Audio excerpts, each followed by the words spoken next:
and welcome. We are back with another episode which says What's Your Story, and we are with our Guru Ma. Radhe Radhe. ये show is all about watch your story.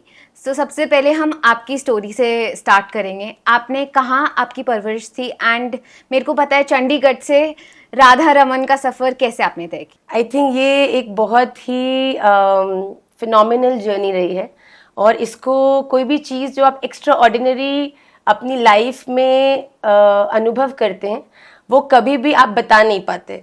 It's always an experience. आप कहीं बहुत सुंदर जगह पे गए तो आप कितना भी किसी को एक्सप्लेन करो, माउंटेन्स थे, उस पर स्नो थी, क्लाउड्स थे, बहुत अच्छा रोमांटिक वेदर था, पर जब तक कोई व्यक्ति उसको जाके एक्सपीरियंस नहीं करता तब तक वो उसके रियल आनंद को नहीं जान सकता। But still I will try to put that extremely phenomenal journey into words. ये बहुत ही अनप्लान जर्नी थी, बिकॉज ये मेरी बुद्धि ने नहीं बल्कि राधा रमन जी ने खुद प्लान करी थी मेरे लिए, and his plans are always the best. तो ये प्रारंभ तो 2000 आई वुड से 13 में हुआ, जब मैं विदेश से पढ़कर आई थी, और मेरी माता जी बहुत स्पिरिचुअल हैं तो वो कथाएं सुनती हैं। तो बस एक दिन महाराज श्री की कथा थी चंडीगढ़ में, तो मेरी माता जी गई, तो मेरी माता जी ने महाराज जी को घर बुलाया पधरावनी के लिए कि हमारा घर भी पवित्र हो, आपके चरण डले। और वो आए तो उनके संग उनकी माता जी भी थी, उनकी दिव्य दृष्टि हम पर पड़ी। देखो, भगवान की दिव्य दृष्टि ही पतितों पे पड़ती है तो उद्धार होता है। तो बस वहाँ से फिर उनके मन में भावना उदय हुई। उन्होंने हमारी माता जी, जर्नी तो बहुत लंबी है, स्टोरी बहुत लंबी है, but I have already told that before many times. तो बस वहाँ से फिर महाराज श्री का, हमारे सचल राधा रमन जी का प्रवेश हुआ। राधा रमन जी की, आप कह लीजिए कि फिजिकल फॉर्म ऑफ कृपा का प्रवेश हुआ मेरी लाइफ में, and ever since that it's all beautiful, Continuing and beautifully continuing. superb. क्या आप पहले भी राधा रमन जी को मानते थे, या after your marriage you started? मैं आपको ऑनेस्टली बोलूं, मैं राधा रमन जी को राधा रमन जी के रूप में मानती थी, नो, बिकॉज राधा रमन जी तो जब आए तभी तो पता चला कि राधा रमन जी ही हैं। पर मैं राधा रमन जी को हनुमान जी के रूप में मानती थी। आप कह लीजिए कि मेरा जो इंक्लिनेशन था वो हनुमान जी के प्रति बहुत था। बहुत से अर्थ है कि एक जो स्टडी करता हुआ बालक, जो अपनी नॉर्मल स्कूल, ट्यूशन, स्पोर्ट्स के पूरे बिजी शेड्यूल में अगर ट्यूसडे वाले दिन अवकाश निकालता है, तो I used to make sure कि मैं एवरी ट्यूसडे हमारे जो सेक्टर का ही मंदिर था वहाँ नंगे पांव जाती थी। न जाने क्यों, आई नेवर क्वेश्चन कि मैं ऐसे क्यों करती थी, पर मैं वहाँ एक हनुमान जी का श्री विग्रह, उनसे जाके खूब आनंद अपना 2 मिनट हनुमान चालीसा सुनाना, बस केवल इतना ही नियम में था। और उसके बाद शायद हनुमान जी प्रसन्न हुए। देखिए, हनुमान जी भोलेनाथ है, और भोलेनाथ तो वैष्णवों में सर्वश्रेष्ठ हैं। हाँ जी। तो जब किसी वैष्णव की कृपा होती है तभी भगवान भी रिझते हैं। तो मुझे लगता है कि भोलेनाथ, हनुमान जी प्रसन्न हुए, तो फिर राधा रमन जी आए। राधा रमन जी तो स्पिरिचुअल अब जो मैं एक्सपीरियंस करती हूँ बेटा, that is another level of spirituality, जिसमें आपका जीवन अब जीवन नहीं है, आपका जीवन केवल भजन ही है। सत्संग और भजन। बाहर से देखने में तो बिल्कुल आपकी जैसी लाइफ है, आप जैसे जा रहे हैं, आ रहे हैं, स्कूल जा रहे हैं, बच्चों को पढ़ाई करा रहे हैं, पर हर एक चीज को करते हुए भजन कैसे हो रहा है, ये तो लाइफ में महाराज जी ने सिखाया है। पर हाँ, स्पिरिचुअल तो नहीं थी, पर इंक्लिनेशन हनुमान जी के प्रति थी। पर स्पिरिचुअल ठाकुर जी के साथ वो जो रिलेशन, उनके संग जो वो आपका connection, that got developed after marriage. और जो बातें करना उन ठाकुर जी से, और even you would have got answers from Thakur ji. तो आपके क्या मिरेकल्स हुए लाइफ में जो अद्भुत हैं, शायद वो बताने से भी हम नहीं समझ पाएंगे, बट मैं चाहती हूँ कि आप उस पर थोड़ा लाइट डालो। The biggest miracle of my life is that I'm sitting here and you're calling me a guru माँ। मैं आपको सच्ची कहूँ, मतलब मैंने अपनी लाइफ के वाइल्डेस्ट ड्रीम्स में भी नहीं सोचा था कि ये लाइफ है जो राधा रमन जी ने मेरे लिए प्लान की है। मतलब मैंने तो बहुत प्लान्स अपने आगे तक के बना रखे थे।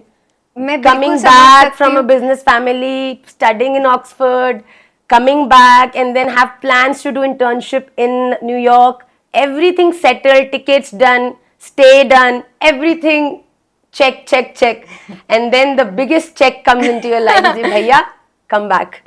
जैसे कितना गोपियां अपने घरों में काम कर रही हैं, गोपियां अपने घरों में पति को रिझा रही हैं, बच्चों का ध्यान रख रही हैं, सास का ध्यान रख रही हैं, बिल्कुल सामान्य, तो अपने काम कर रही हैं, पर जब ठाकुर जी की वंशी पहुंची है तो सब कुछ छोड़ छाड़ के दौड़ गई हैं। तो मेरे संग तो लिटरली मैं आपको बताऊं यही हुआ है कि मैं बिल्कुल अपनी एक प्लान्ड लाइफ, बहुत प्रोडक्टिव लाइफ, बहुत ही अमेजिंग लाइफ जिसको मैं कहूँ कि प्लान मैंने करके रखी थी, और फिर ठाकुर जी की वंशी महाराज जी मेरे जीवन में आए और करें चले let's go back from where we come. तो बस फिर वृंदावन ठाकुर जी ले आए मुझे। तो क्या ये सब डेस्टिनी था या फिर कुछ कर्म की वजह से यू गॉट जय जय?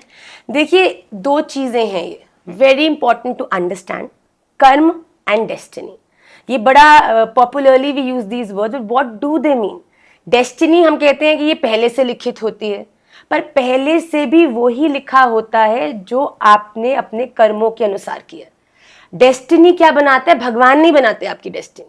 प्लीज, हम लोग बड़ा ही भगवान को ब्लेम करते हैं, भगवान आपने मेरी डेस्टिनी में क्या लिखा है, आपने मेरी डेस्टिनी ऐसी क्यों करी, ये तो डेस्टाइन था, न जाने क्यों मेरे साथ ऐसे किया भगवान ने।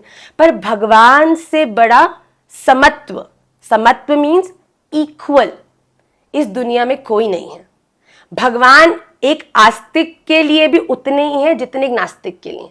सो इसको कह सकते हैं भगवान इक्वल है सबके ही लिए। Is equal for everybody. और अगर आप जीवन में भगवान को प्राप्त करना चाहते हो तो सबसे पहली क्वालिटी जो आपको अपने जीवन में उतारनी पड़ेगी वो है बीइंग इक्वल टू एवरीबडी। तुल्य निंदा स्तुतिर्मौनी संतुष्टो येन केनचित अनिकेतः स्थिरम मतिर् भक्तिमान में प्रियो नरः। जो व्यक्ति अपनी, जहां पे निंदा हो रही है वहां भी मुस्कुरा रहा है, और जहां उसकी बढ़ाई हो रही है, भैया वाह वाह वाह आप तो बड़े अद्भुत हो, बड़े सुंदर, वहां भी मुस्कुराए। वो अपने जीवन की हर एक गुड बैड सक्सेस फेलियर में मुस्कुराना सीखे। ठाकुर जी आपने जो किया है अच्छा किया। और मेरे यहाँ पे एक और चीज क्लियर करने की बात है कि देखो, इक्वल होना और इक्वल बिहेवियर होने में बड़ा अंतर है। कई लोग सोचते हैं कि जब भगवान कह रहे हैं इक्वल हो जाओ तो मतलब कोई हमें चाटा भी मार रहा है तो हमको हाथ जोड़ने हैं। That is not. भगवान आपको अपने कर्म को अच्छे से करने के लिए कहते हैं, नपुंसक होने के लिए नहीं। तो दो चीजें आती हैं, एक होता है समदर्शन, एक होता है समवर्तिन। तो भगवान कहते हैं हमें समदर्शन होना, मतलब कि हमें अपने जीवन में सब व्यक्तियों को एक जैसा देखना है। किसी के बारे में भी उल्टा नहीं बोलना, किसी का भी अहित नहीं चाहना, किसी को भी के बारे में गलत ये हो जाए इसके साथ, इसका पतन हो जाए, इसको कुछ हो जाए, ऐसा नहीं सोचना। ये हमारे को भगवान ने करने को कहा है, पर भगवान ने ये नहीं कहा कि आपको सबके साथ इक्वल बिहेवियर भी रखना है। तो कहते हैं क्या ये सब कर्मा है या समथिंग इज ऑल्सो डेस्टिनी? भगवान ने ऊपर से लिखा है, फिर हमारे कर्म करके and we get the good results. Can you explain on this thing? देखिए, बात बड़ी सोचने की है कि हम लोगों के बीच में बहुत बड़ा मिसकंसेप्शन है कि जो डेस्टिनी है वो भगवान लिखते हैं। डेस्टिनी भगवान नहीं लिखते। आज हम जो कर्म कर रहे हैं वो हमारी कल की डेस्टिनी है। जो आपने अपने पिछले जन्म में कर्म किए हैं उसके अनुसार आपको जन्म मिला है और वो आपकी डेस्टिनी है। तो अगर आप अपनी डेस्टिनी बदलना चाहते हैं, आप बिल्कुल अपनी डेस्टिनी बदल सकते हैं अगर आप अपने कर्मों को सुधारें। देखिए, भगवान ने दो चीजें करी हैं। भगवान ने कहा है कि मैं उस व्यक्ति को प्रिय मानता हूं जो समत्व में रहता है, क्योंकि भगवान स्वयं समत्व में रहते हैं। Samatva means being equal to all. भगवान जितना एक आस्तिक को प्रेम करते हैं, भगवान एक नास्तिक के लिए भी उतने ही हैं। पर यहां पर क्या बात है, दो शब्दों का प्रयोग आता है, एक होता है समदर्शिनः, एक है समवर्तिनः। समदर्शिनः वो है कि हम अपने जीवन में हर व्यक्ति को एक जैसा देखें। हमारे सामने एक आस्तिक खड़ा है, पुजारी खड़ा है, गुरु खड़े हैं। हमारे सामने एक नास्तिक खड़ा है जो भगवान को गाली दे रहा है। हमारे सामने एक गैया खड़ी है, हमारे सामने एक शेर खड़ा है, हमारे सामने एक कुत्ता खड़ा है। हम सबको एक जैसा देखें कि तुम्हारा कल्याण हो, तुम अपने जीवन में अच्छाई को प्राप्त करो, तुम अपने जीवन में प्रगति करो, हमारी तरफ से तुम्हारे लिए केवल शुभकामनाएं हैं। ये होता है इक्वल देखना। पर दूसरी चीज है जिसको हम बड़ी बुरी तरीके से मिसकंसीव करते हैं, वो है समवर्तिनः। हम सोचते हैं भगवान उनसे खुश होते हैं जो हर एक को इक्वल ट्रीट भी करते हैं, विच इज नॉट ट्रू। सबसे पहली बात तो ये है कि भगवान हर एक को इक्वल ट्रीट करते हैं। ये इनइक्वालिटी जो है वो हमारे द्वारा बनाई गई है। तुल्य निंदा स्तुतिर मौनी संतुष्टो ये न केनचित अनिकेतः स्थिरमतिर भक्तिमान में प्रियो नरः। भगवान स्वयं गीता जी के भक्ति योग 12वें अध्याय में कह रहे हैं कि मुझे वो व्यक्ति प्रिय है जो अपनी निंदा और स्तुति, मतलब कोई आपकी बेइज्जती कर रहा है या आपको बड़ी बढ़ाई कर रहा है, आप इक्वल हैं। कोई आपको सुख देने की कोशिश कर रहा है या कोई प्रयास कर रहा है आपको दुख मिले, आप सबके लिए केवल भगवान से उनकी कृपा की ही प्रार्थना करते हो। पर समवर्तिना कहाँ आता है कि अगर आपके सामने आपके गुरु खड़े हैं तो आप उनको प्रणाम करोगे, आप उनका आदर करोगे, सम्मान करोगे। पर अगर कोई नास्तिक खड़ा है तो आप उसको प्रणाम थोड़ी करोगे, पर आप कहोगे आपने तो कहा भैया इक्वल रहना है। इक्वल देखना और इक्वल रहने में अंतर है। आप जैसा व्यक्ति है उसके अनुसार उसके संग अपना व्यवहार करें। अगर कोई व्यक्ति नेगेटिव है, बोलने में उसका जो लहजा है या उसका बोलने का जो ढंग है वो औरों को कष्ट देने वाला है, ओम इग्नोराय नमः, ये महाराज जी ने इतना अद्भुत हम सबको मंत्र सिखाया है जो हमारे जीवन की बहुत बड़ी उपलब्धि है। अगर आपके सामने कुत्ता है और गैया है, और बताओ अगर आप ये सोचो कि व्यवहार सबके संग इक्वल होना चाहिए तो गैया का तो दूध पीते हो, क्या कुत्ते का दूध पियोगे? बोलो नहीं जी, व्यवहार तो सबके संग एक जैसा करने को कहा है। तो इंसान के अनुरूप व्यवहार हो और हृदय से प्रेम, हृदय से शुभकामनाएं सबके लिए हो। तो देखिए, जब जीवन में हम इस समदर्शिनः वाले तत्व को उतारते हैं और हम अच्छे कर्मों को करते हैं, हम किसी के लिए भी किसी भी प्रकार की बुरी भावना नहीं रखते, तो वो हमारे जीवन के जो कर्म हैं, what you sow shall you reap. तो आप जो आज बोओगे कल जाके उसी पेड़ के फल खाओगे। अगर आज आपने आम का बीज उगाया है तो आगे जाके आपको आम ही मिलेगा, गुआवा नहीं मिलेगा, आम ही मिलेगा। तो डेस्टिनी आपके द्वारा लिखी गई है, आपके द्वारा बनाई गई है, और अपनी डेस्टिनी को और बदलना चाहते हो तो आप निश्चित बदल सकते हो। आज से अच्छे कर्म करना प्रारंभ करो। कर्म करना इज वेरी इंपॉर्टेंट, और अच्छे कर्म करना इज वेरी इंपॉर्टेंट। अच्छे कर्म केवल एक फिजिकल मूवमेंट तक ही सीमित नहीं है बेटा, इंटरनली भी हमें, जैसे अभी आपने समझाया कि हर एक को ब्लेसिंग्स देना, हर एक के लिए अच्छे भाव रखना इम्पोर्टेंट है। अच्छा कर्म ओवरऑल एक चीज को लेता है कि फिजिकली आप क्या कर रहे हो and what is your reason behind doing that looking so beautiful कर्म। अगर लुकिंग सो ब्यूटिफुल कर्म के पीछे का आप गौ सेवा कर रहे हो, पर गौ सेवा केवल इसीलिए कर रहे हो ताकि आपको पॉपुलैरिटी मिले, यश मिले, बन सके, तो वो अच्छा कर्म नहीं होगा। अच्छा कर्म यह है कि आप गौ सेवा क्यों करना चाहते हो? क्योंकि आप चाहते हो कि राधा रमन जी के आप प्रिय हो जाओ। हाँ, आपने बहुत अच्छे से एक्सप्लेन किया, शायद मेरे को और सारे ऑडियंस को भी अच्छे से समझ आया। आपने बोला कि हर किसी को इक्वली हमें देखना चाहिए और भाव भी हमारा एक स्टेबल होना चाहिए। बट आजकल का यूथ इज सो इम्बैलेंस्ड, चाहे वो वर्क कल्चर समझ लो, वर्क फ्रॉम होम, इतना हर कोई वर्क फ्रॉम होम कर रहा है, तो उसकी वजह से हम लोगों से मिल नहीं पा रहे। वी आर सो अपने में ही रह गए हैं, हम लोग इतने अपने में रह गए हैं कि लोगों से मिल नहीं पा रहे, और ओवर थिंकिंग इतनी ज़्यादा हो रही है। तो उस चीज़ को हम कैसे सॉल्व कर सकते हैं? बेटा, ओवर थिंकिंग के लिए कोई मंत्र नहीं है, ओवर थिंकिंग के लिए कोई मेडिसिन नहीं है। ओवर थिंकिंग आप केवल अपनी थिंकिंग पर कंट्रोल करके ही उसे कंट्रोल कर सकते हो।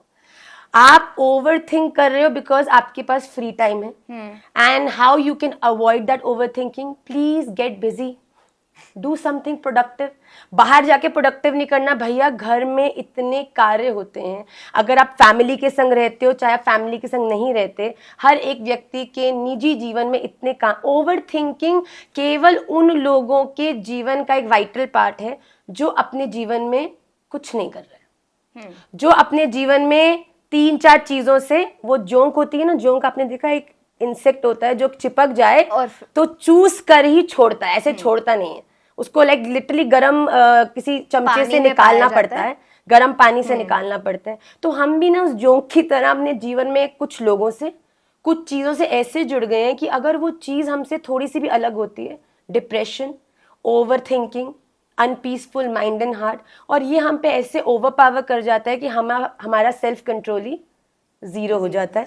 तो मेरे को लगता है कि मैं आपको सच्ची बताऊं, अगर आप मेरे जीवन में अगर मेरे, क्योंकि what ever I am speaking is from a personal experience, या मैं जितने भी बच्चों को देखती हूँ, जो व्यक्ति बिजी है वही व्यक्ति एक्टिव है, वही व्यक्ति फिजिकली और मेंटली स्टेबल है। आप जितना वर्क फ्रॉम होम करोगे, अगर आप वर्क फ्रॉम होम कर रहे हो तो indulge yourself in some other physical activity, go to the gym, start exercising, go for a walk, breathe in some fresh air. आप जब तक अपने आप को कमरे में बंद रखोगे, आप इन सब चीजों को के शिकार हो गए होगे। आप ओवर थिंकिंग को देखिए, there is no medicine, I am telling you. आपको ओवर थिंकिंग को स्टॉप अपने माइंड से ये जानकर करना है कि मैं ओवर थिंक करता हूँ और ये मेरे लिए अच्छा नहीं है, और इसको हटाने के लिए ओवर थिंकिंग वाले टाइम पर मुझे कोई प्रोडक्टिव चीजें करनी है। प्रोडक्टिव चीजें अगर आप नहीं जानते हो तो please join Nimai Pathshala. We need a lot of student to do prachar, तो हम आपको बहुत सारी प्रोडक्टिव चीजों में इन्वॉल्व कर देंगे। Yes, she is running a पाठशाला ऑल्सो विच इज कॉल्ड निमाई पाठशाला। बहुत सारे यूथ इनके साथ जुड़े हुए हैं जहाँ पे ये गाइड करते हैं और बहुत सारे श्लोक तुम लोगों को सीखने को मिलते हैं। इतने मुश्किल से संस्कृत नहीं पढ़ पाते, उनको भी माँ इतने इजीली हमें रटवा देते हैं और समझा देते हैं कि वो हमारे जहन में बैठ जाता है, which is very important. I would request all the people to join Nimai Pathshala. मैं खुद पर्सनली ज्वाइन कर चुकी हूँ, सो थैंक यू माँ फॉर दिस निमाई पाठशाला। तो ये तो हुई निमाई पाठशाला की बात। अब हम थोड़ा सा इसी कॉन्वर्जेशन को एक स्टेप पीछे लेके जाते हैं। क्या एनर्जीज पॉजिटिव नेगेटिव भी होती हैं, एंड उस एनर्जीज में positive energy is the gods energy and negative energy आत्माओं से रिलेटेड होती है? पॉजिटिव एनर्जीज और नेगेटिव एनर्जीज डेफिनेटली होती हैं, पर ये आत्माएं और गॉड्स की नहीं, हमारी स्वयं की होती हैं, हमारे आसपास के लोगों की होती है। और एक व्यक्ति का जीवन दो चीजों से देखिए प्रभावित होता है। He gets influenced by two main things. First is the surrounding which is the prakriti, which is the most misconceived word by everybody। हम अपने आसपास के नेगेटिव लोगों को देखकर उनसे इन्फ्लुएंस होकर कहते हैं कि हमारी सराउंडिंग्स नेगेटिव है, इसीलिए हम नेगेटिव सोचते हैं, हम नेगेटिव करते हैं।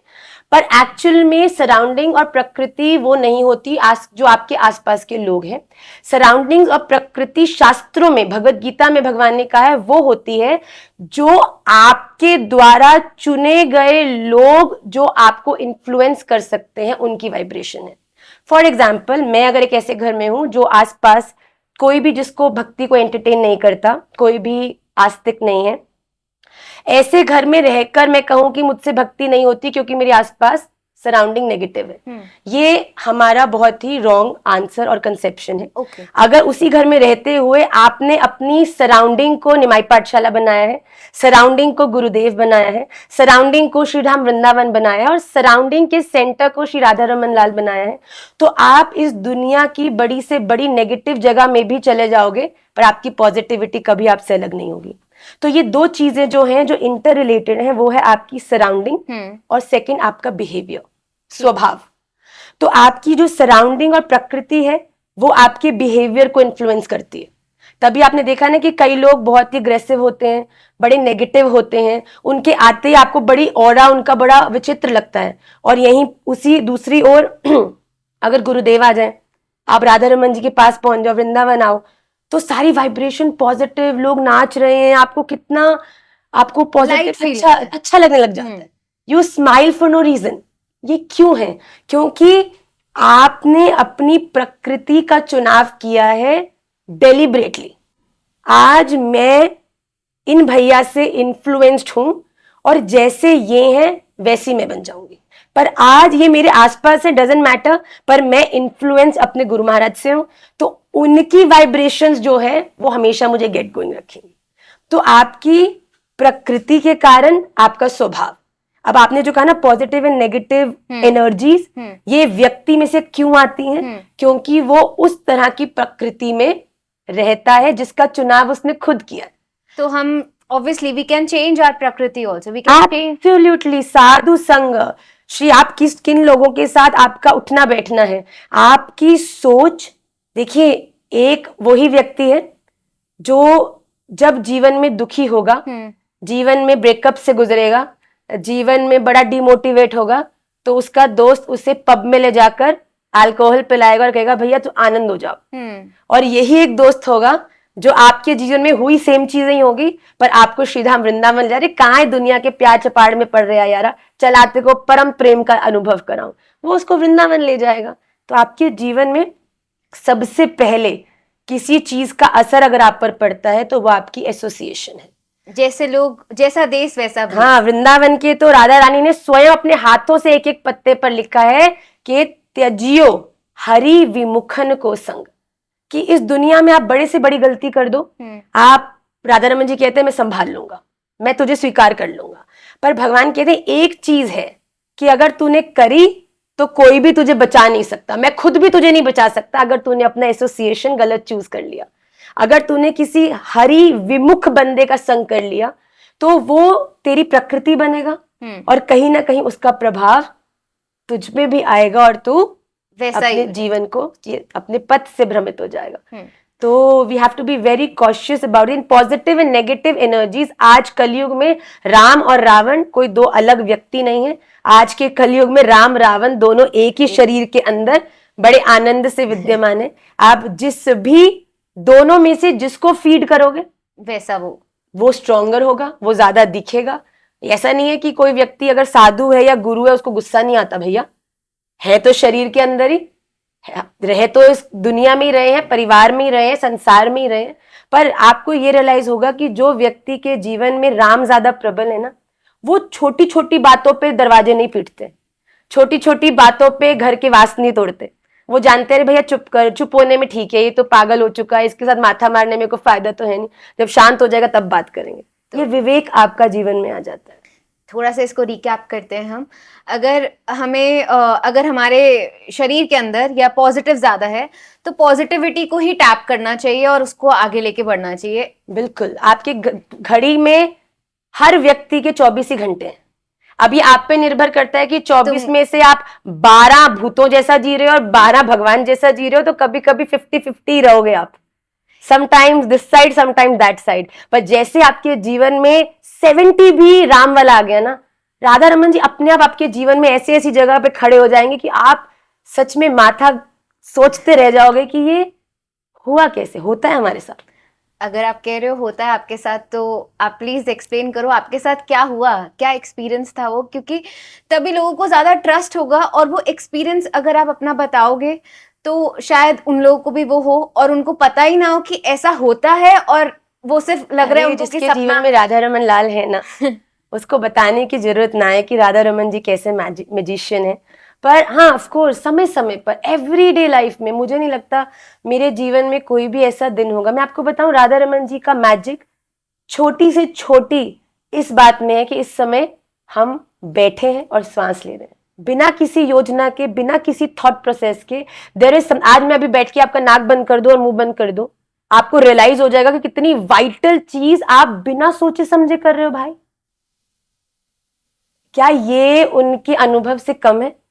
अब आप कहो कि ठीक है, हम कितने सुंदर हैं, हमारे कितनी हम अट्रैक्टिव हैं, यही आपकी खाल पलट दी जाए ना, सुंदर से सुंदर कहने वाले जो आपके चरणों में अभी लौट रहे हैं वही नाक दबा के भागेंगे, ओहो ये क्या। आपने कभी किसी मृत शरीर को देखा है? देखा है। क्या उसकी सुंदरता उस समय उतनी बिल्कुल नहीं। तो बात राधा रमन जी का अनुभव छोटी से छोटी जीवन की इस स्तर तक है। पर अगर मेरी पर्सनल लाइफ में पूछे तो मैं क्या बताऊं और क्या नहीं बताऊं, इतने इतने अनुभव है। एक छोटा सा अनुभव जो शायद हमारे यूथ को इंस्पायर कर सके। देखिए, ये एक आपका माइंडसेट है कि आप देखिए, कई लोग हैं जो जीवन में कुछ बड़ा अद्भुत हो जाए उनके साथ, बड़ा अच्छा हो जाए, तो उसमें अपनी प्रधानता खोज लेते हैं।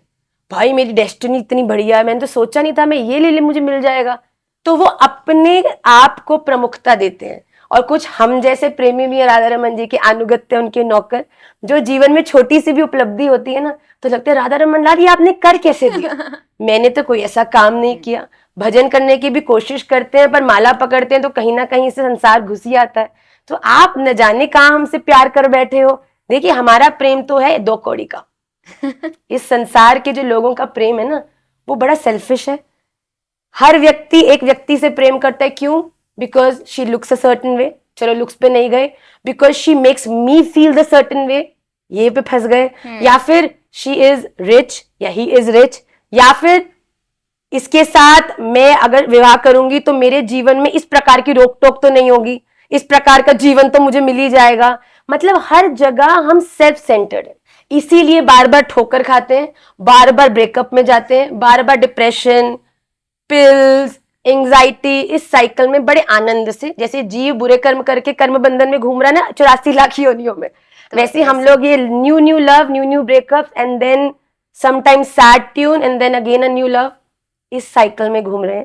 पर असली बात तो ये है कि जिस दिन आपने प्रेम का रियल मीनिंग जान लिया, जो कि इस संसार में केवल अभ्यास आप कर सकते हो, पर उसका अनुभव तो केवल राधा रमन जी से प्रेम करने के बाद ही आपको पता चलेगा। निभाना विदाउट एनी क्वालिटी। क्या आप किसी ऐसे व्यक्ति से प्रेम कर सकते हो जिसमें कोई क्वालिटी ना हो? लल्लू हो, बुद्धू हो, अनटाइडी हो, बिल्कुल इनडिसिप्लिन्ड हो, can you love somebody like that? शायद नहीं। पर राधा रमन लाल सबसे पहले रीझते ही ऐसे व्यक्ति पे। देखो क्लास में कोई क्लास होती है, हर क्लास में ब्राइट स्टूडेंट्स होते हैं एंड वीक स्टूडेंट्स होते हैं। टीचर का सबसे ज्यादा केंद्र किस पे होता है? वीक स्टूडेंट्स पे। सिर पे खड़ी होती है जाके, मनीष क्या लिख रहे हो? कुछ गलत लिखता है, फिर तपली बजती है, erase it, erase it, erase करती है, बच्चा नहीं लिख पाता तो उसका हाथ पकड़ती है। हम लोग वही वीक वाले बच्चे हैं जो राधा रमन का प्रेम पाने का कोशिश तो कर रहे हैं, पर राधा रमन जी कहते हैं ये बुद्धू से तो होएगा ना है। तो मैं राधा रमन जी खुद आ जाते हैं, हमको पकड़ लेते हैं और फिर खुद अपने आप हमें उस रास्ते पर चलाना शुरू कर देते हैं जो हमें उन्हीं तक पहुंचाने वाला है। तो अगर आप मेरे निजी जीवन का अनुभव पूछो भगवान के साथ, हाँ। तो मैं अभी आपको लेटेस्ट बताती हूँ। आप देखो, इसको आप दो चीजों में आप इसको कैटेगराइज कर सकते हो कि ये तो बाई चांस की बात है, पर एक राधा रमणीय के जीवन में बाई चांस कुछ नहीं होता। सब कुछ राधा रमन जी की हैप्पीनेस है और उनकी ही कृपा, उनकी लीला से ही होता है। तो अभी महाराज की कथा थी दुबई में, चलो ये भी छोड़ो, माँ बता दो ना। चलो दो बताऊंगी फिर। हाँ। ठीक है, तो हम दुबई में थे, तो हम किसी कारण से, बिकॉज निमाई मेरे छोटे बालक हैं, वो हम गाड़ी में थे, दोनों लालियां भी थी, महाराज जी भी थे, तो हम जो कथा स्थल था वहां पर पहुंचने वाले थे। निमाई मेरी गोदी में सो गए। तो जब वो सो जाते हैं तो आई मेक श्योर कि वो बीच में नहीं उठे, बिकॉज आपको पता है कच्चा बच्चा नींद से उठ जाए तो और ब्लंडर, मतलब 2 घंटा तो ऑन स्ट्रेच आप ही को, मतलब मुझे पता है वहां तो कोई और हेल्प भी नहीं है, मेरी बाल खींचे जाएंगे। तो मैंने निमाई को गोदी में ले लिया। मैंने महाराज जी को निवेदन किया कि आप जल्दी से उतर के बूट में से स्ट्रॉलर निकाल दो, मैं निमाई को उसमें जल्दी से लेटा दूंगी। हाँ। तो जब निमाई सोआ तो मेरा सारा केंद्र निमाई पे आ गया। तो जो मेरी माला झोली है वो तो सदा मेरे गले में ही रहती है, तो उसका तो कोई नहीं था, पर मेरा पर्स भी मेरे साथ था। और जब निमाई सोए नहीं थे तो मेरा फोन भी बाहर था। तो जैसे ही निमाई सोने लगे तो मैंने पर्स अपना, मैं स्लिंग की तरह लेती हूँ टेढ़ा, वो मैंने डाला, निमाई को सुला दिया। और बाई चांस जो मेरा फोन था, जल्दी जल्दी में निमाई सो रहे, मैंने आगे वाली जो पैसेंजर सीट की पीछे की पॉकेट होती है उसमें डाल दिया। अब निमाई सो गए, तो जैसे ही हम एक कैब में थे उस समय, तो हम लोग जैसे ही नीचे उतरे, निमाई को मैंने तुरंत स्ट्रॉलर में लेटाया, बच्चों को चलो चलो चलो चलो करके हम चले गए। ये सब बालक मुझे ना बहुत समय से कहते कि माँ आपका ना फोन का जो कवर है अब उसे बदल दीजिए, क्योंकि आपका वो इतना स्ट्रांग नहीं है, और निमाई है, बच्चे हैं, तोड़ देते हैं, फेंक देते हैं। तो मेरे पास फोन लगभग 1 वर्ष से, मैंने कभी उसको चेंज नहीं किया, कुछ नहीं किया। आज न जाने क्यों मेरी नजर पड़ी कि जहां कथा है उसके साइड में एक फोन शॉप है। मैं पिछले 6 दिन से कथा में जा रही हूँ। कोई मुझे इसका अनुभव नहीं है कि मुझे चेंज कराना चाहिए, नहीं कराना चाहिए।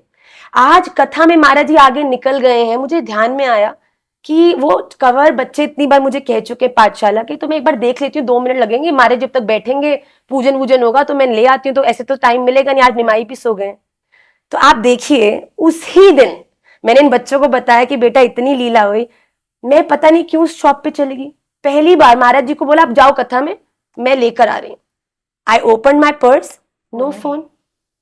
मैंने बोला फोन नहीं है, तो मुझे ध्यान में आया कि वो तो मैंने उसमें डाला था। तो मैंने तुरंत महाराज जी को बोला, उस व्यक्ति को फोन किया गया। उसका थैंकफुली हमारे पास नंबर था, क्योंकि जब आप बुक करते हैं तो नंबर था। उसने कहा कि मैं यहां से निकल चुका हूं, पर मेरी गाड़ी का टायर 200 मीटर पे पंचर हो गया अनएक्सपेक्टेडली। तो मैं आपके 200 मीटर पर ही खड़ा हूं, अगर मैं वहां से चला जाता तो आपको प्रोसेस के अंतर्गत 7 दिन तक एप्लीकेशन आप देते, फिर हमारी कंपनी में जाता, बिकॉज ऐसे आप कोई फोन आप किसी को नहीं दे सकते। तो उसने कहा कि ये एक बाई चांस, उसने बाई चांस बोला कि मेरी गाड़ी खराब हो गई है, तो मैं हाथ, मतलब व्यक्ति पैदल आया कि मैं आके आपको फोन देता हूँ, मेरे रोंगटे खड़े हो गए। मैंने कहा राधा रमन लाल, आपको पता है ये बुद्धू पे ये बच्चे स्ट्रॉलर कथा महाराज जी तो झेलेंगे ना, तो इसको मैं यही घुसा के बता दूं कि बुद्धू लड़की तेरा फोन रह गया पीछे गाड़ी में। तो मेरे अश्रु निकल आए उस दिन। मैंने कहा राधा रमन जी अब तो मैं और बुद्धू हो जाऊंगी, ध्यान रखना ही ना है जीवन का। तो उस दिन मुझे बड़ा ऐसा अनुभव हुआ कि ठाकुर जी ने बोला कि अरे परेशान हो जाएगी, क्यों अब ये चला जाएगा, हमारी पाठशाला की क्लासेस होती हैं, वही साधन है अब तो भैया, ऑनलाइन सिस्टम है सब कुछ, तो क्लासेस करनी है तो फोन से। और मतलब ये तो माँ की तरह बात हो गई, जहाँ पे हल्का सा हाथ छूटा फटाफट भगवान ने और एक बार नहीं, आपको मैं बड़ी छोटा सा ही ये दृष्टांत मैंने दिया। मैं आपको सच्ची बताऊं, अभी 2 दिन पहले की बात बता रही हूँ। अभी मैंने कहा ना कि रिसेंट में, तो मैंने कहा 2 दिन पहले हम अभी अमृतसर में महाराज जी की कथा चल रही है, और महाराज मेरी माता जी चंडीगढ़ से आई, तो उन्होंने बोला कि हमें जो हरमंदिर साहब है उसके दर्शन करा दीजिए। तो हमने कहा ठीक है हम ले जाएंगे आपको। तो हम उनको लेकर गए। आप मानेंगे वहां पे एक सिस्टम है कि आप लाइन से जाते हैं अंदर। तो हम जैसे ही अंदर गए तो जो वहां पर सेवा में थे, तो उन वहां पे बहुत रश था, तो हमने प्रणाम किया। तो हमारे एक बालक थे, तो उन्होंने बोला कि हम वृंदावन से है। तो वृंदावन सुनते ही वो जो सेवा में तो बड़े खुश हो गए। तो उन्होंने बोला कि आप आइए आइए, जहां पर बिल्कुल अंदर किसी को जाना अलाउड नहीं था, तो उन्होंने बोला कि आप घूम के वहां आके बैठिए। तो हमारा उनका एक व्यक्ति आया, वो हमको घुमाकर बिल्कुल अंदर, मतलब जहाँ पे गुरु ग्रंथ साहिब जी विराजमान है उनके बिल्कुल पास उन्होंने हमको बिठा दिया लाकर। तो हम बैठे, तो हमारा बड़ा भाव आया कि राधा रमन लाल, केवल वृंदावन बोलने से ऐसा सम्मान, मतलब आप क्या, आपकी लीला, इतने लोग हैं और कोई हम विशेष, हमको अच्छा भी नहीं लगता, कोई विशेष वाला क्वालिटी तो होनी चाहिए कि जब आप एक्सपेक्ट करो कि दुनिया आपको थोड़ा स्पेशल ट्रीट करे।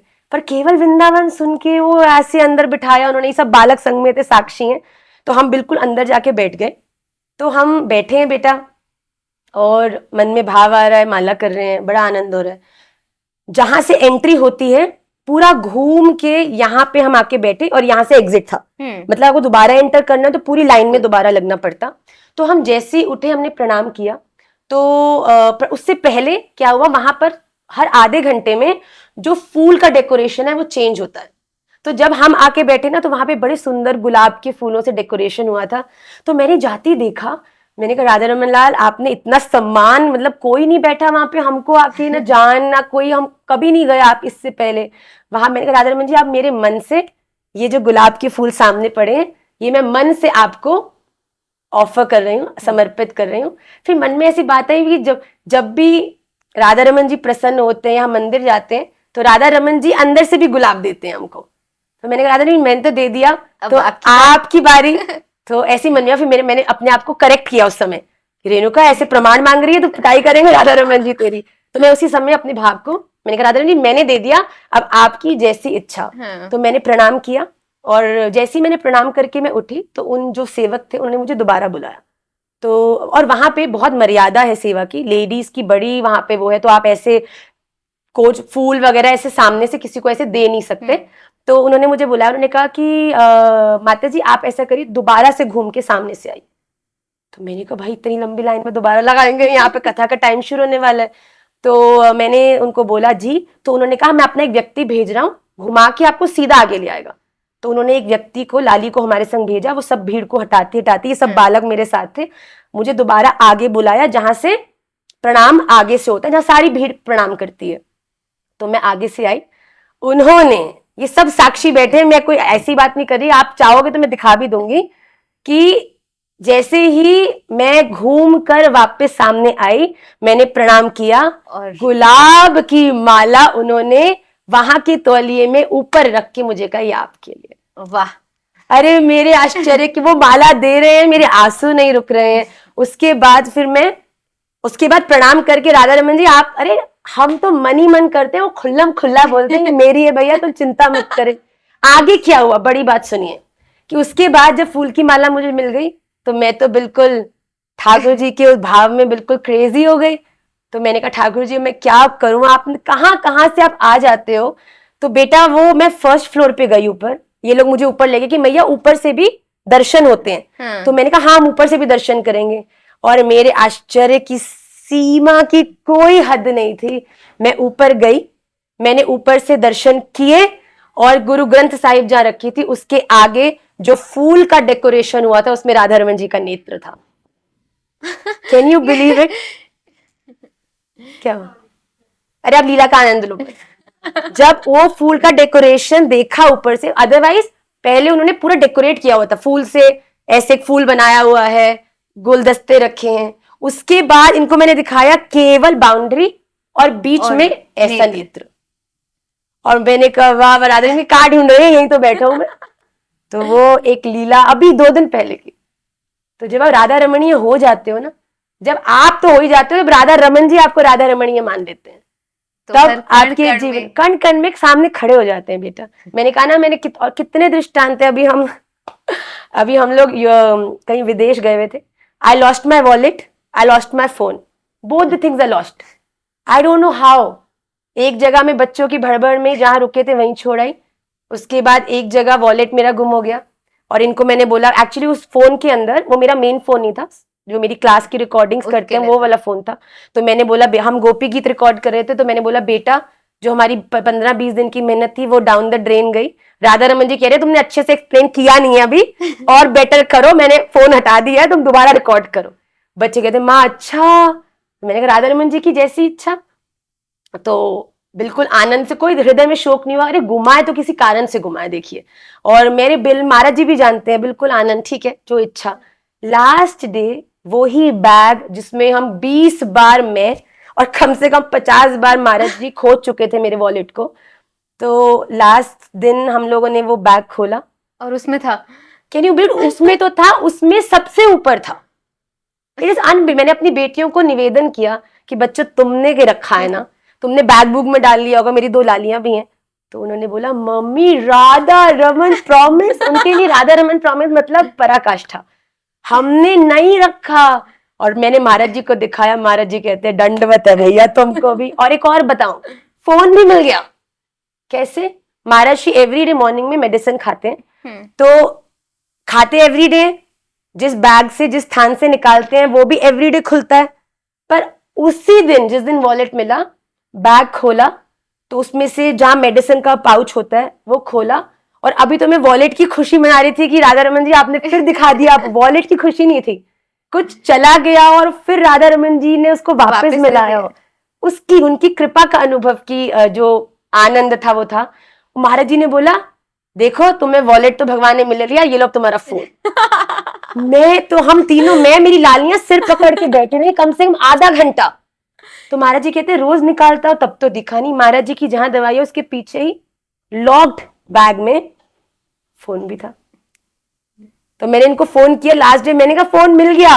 कह रहे माँ क्या कर रहे हो आप? हम लोग तो फिर से, मतलब पूरी एडिटिंग वगैरह हो चुकी थी, बच्चे काफी मेहनत करते हैं उसके पीछे।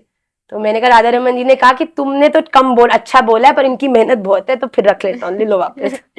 ये तो मिरेकल पे मिरेकल है, मतलब एवरी डे जीवन के हर कदम पे राधा रमन जी का बिल्कुल साथ होने का अनुभव मुझे होता है। तो ये तो हुई राधा रमन जी की बात, जो आपके साथ इतने सारे मिरेकल्स करते हैं। बट आप कैसे राधा रमन जी को पैम्पर करते हो? How do you pamper Radha Raman ji? I pamper Radha Raman ji how? It's a good question, a tricky one. How? I don't do anything. As I told you, I don't know how I can please him. वो तो हमारी गलतियों से please होके शायद कृपा करे जा रहे हैं। There is nothing certain. जैसा कि मैंने आपको कहा कि हर एक के प्रति अगर आपके हृदय में अच्छी भावना है, राधा रमन जी को अगर आप अपने तक लाना चाहते हैं तो आपको उनके अनुकूल होना पड़ेगा। मतलब कि अपने जीवन की अगर आपने हर एक एक्शन में इस चीज का विचार कर लिया कि ये राधा रमन जी इसके देखकर या सुनकर खुश होंगे, अगर आपने केवल इतना विचार करके उस निर्णय को ले लिया, आई थिंक मेरे राधा रमन जी इतने प्यारे हैं कि इतने से ही आपके अभ्यास से वो खुश हो जाएंगे। और उनको पैम्पर करना आता है। वृंदावन धाम में श्री ठाकुर जी ने राधा रानी को केवल पैम्पर ही किया। राधा रानी ने पैम्पर, हमारी राधा रानी रूठती रही हैं, और ये उनका वहां का रस है। हाँ। और ठाकुर जी मनाते रहे हैं। तो वो मनाने की और पैम्पर करने के अभ्यासी हैं।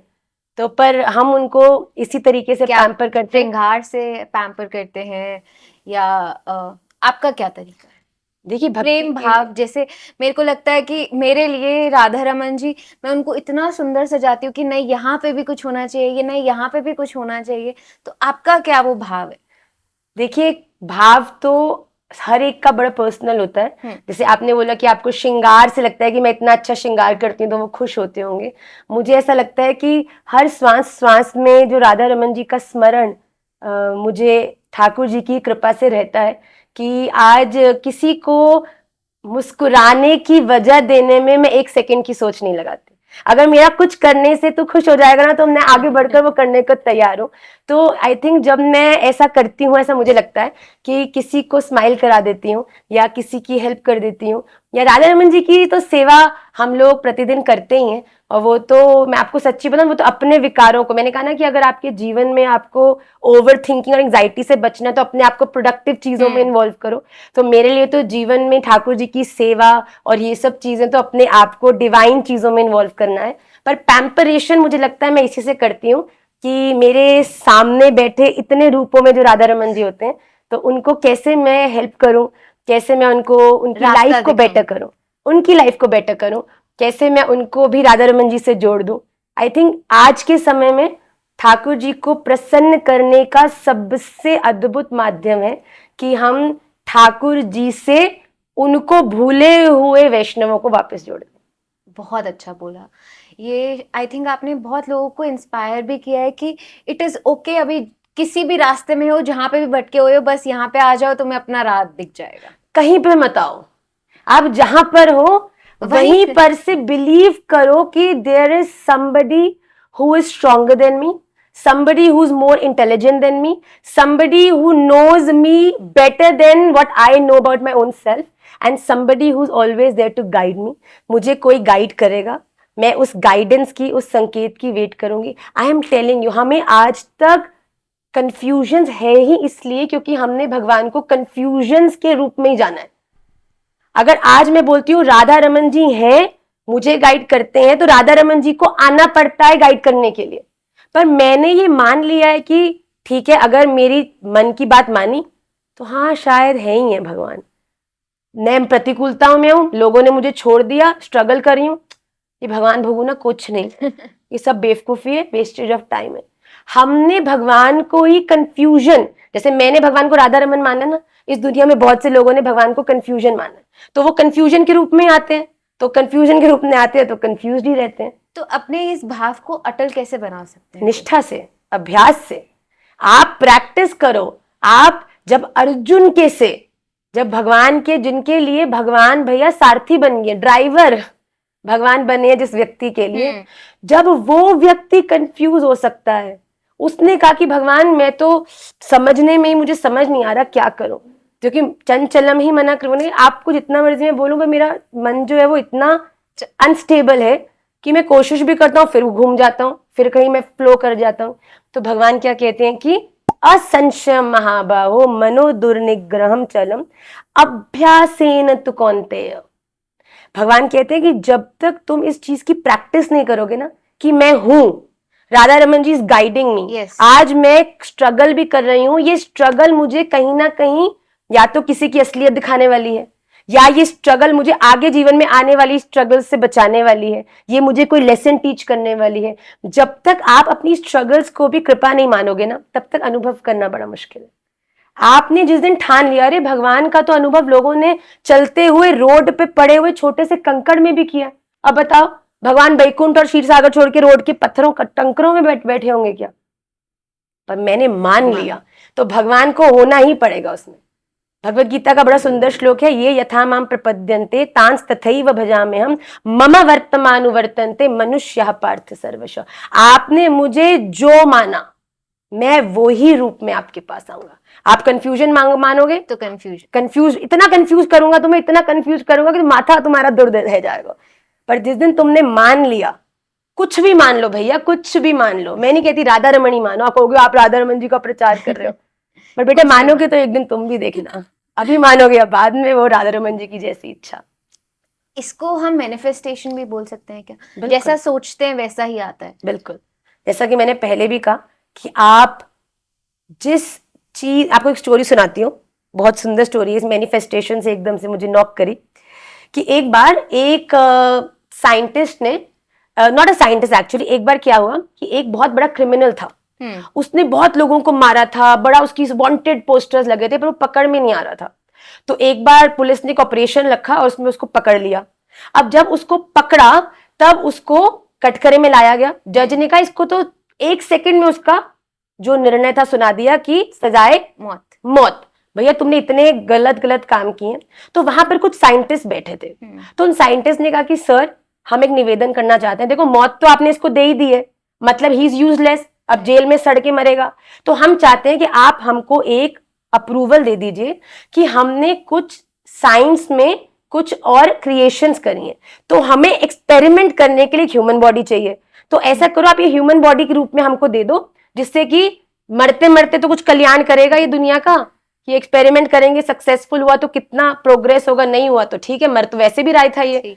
तो जज ने कहा ठीक है, दिया। तो उसको बोला, एक कमरे में जाके बिठा दिया, उसको बता दिया कि अब तुम्हारे ऊपर हम एक एक्सपेरिमेंट करने वाले हैं, ये एक्सपेरिमेंट पाइथन एक्सपेरिमेंट है। बोला पाइथन एक्सपेरिमेंट?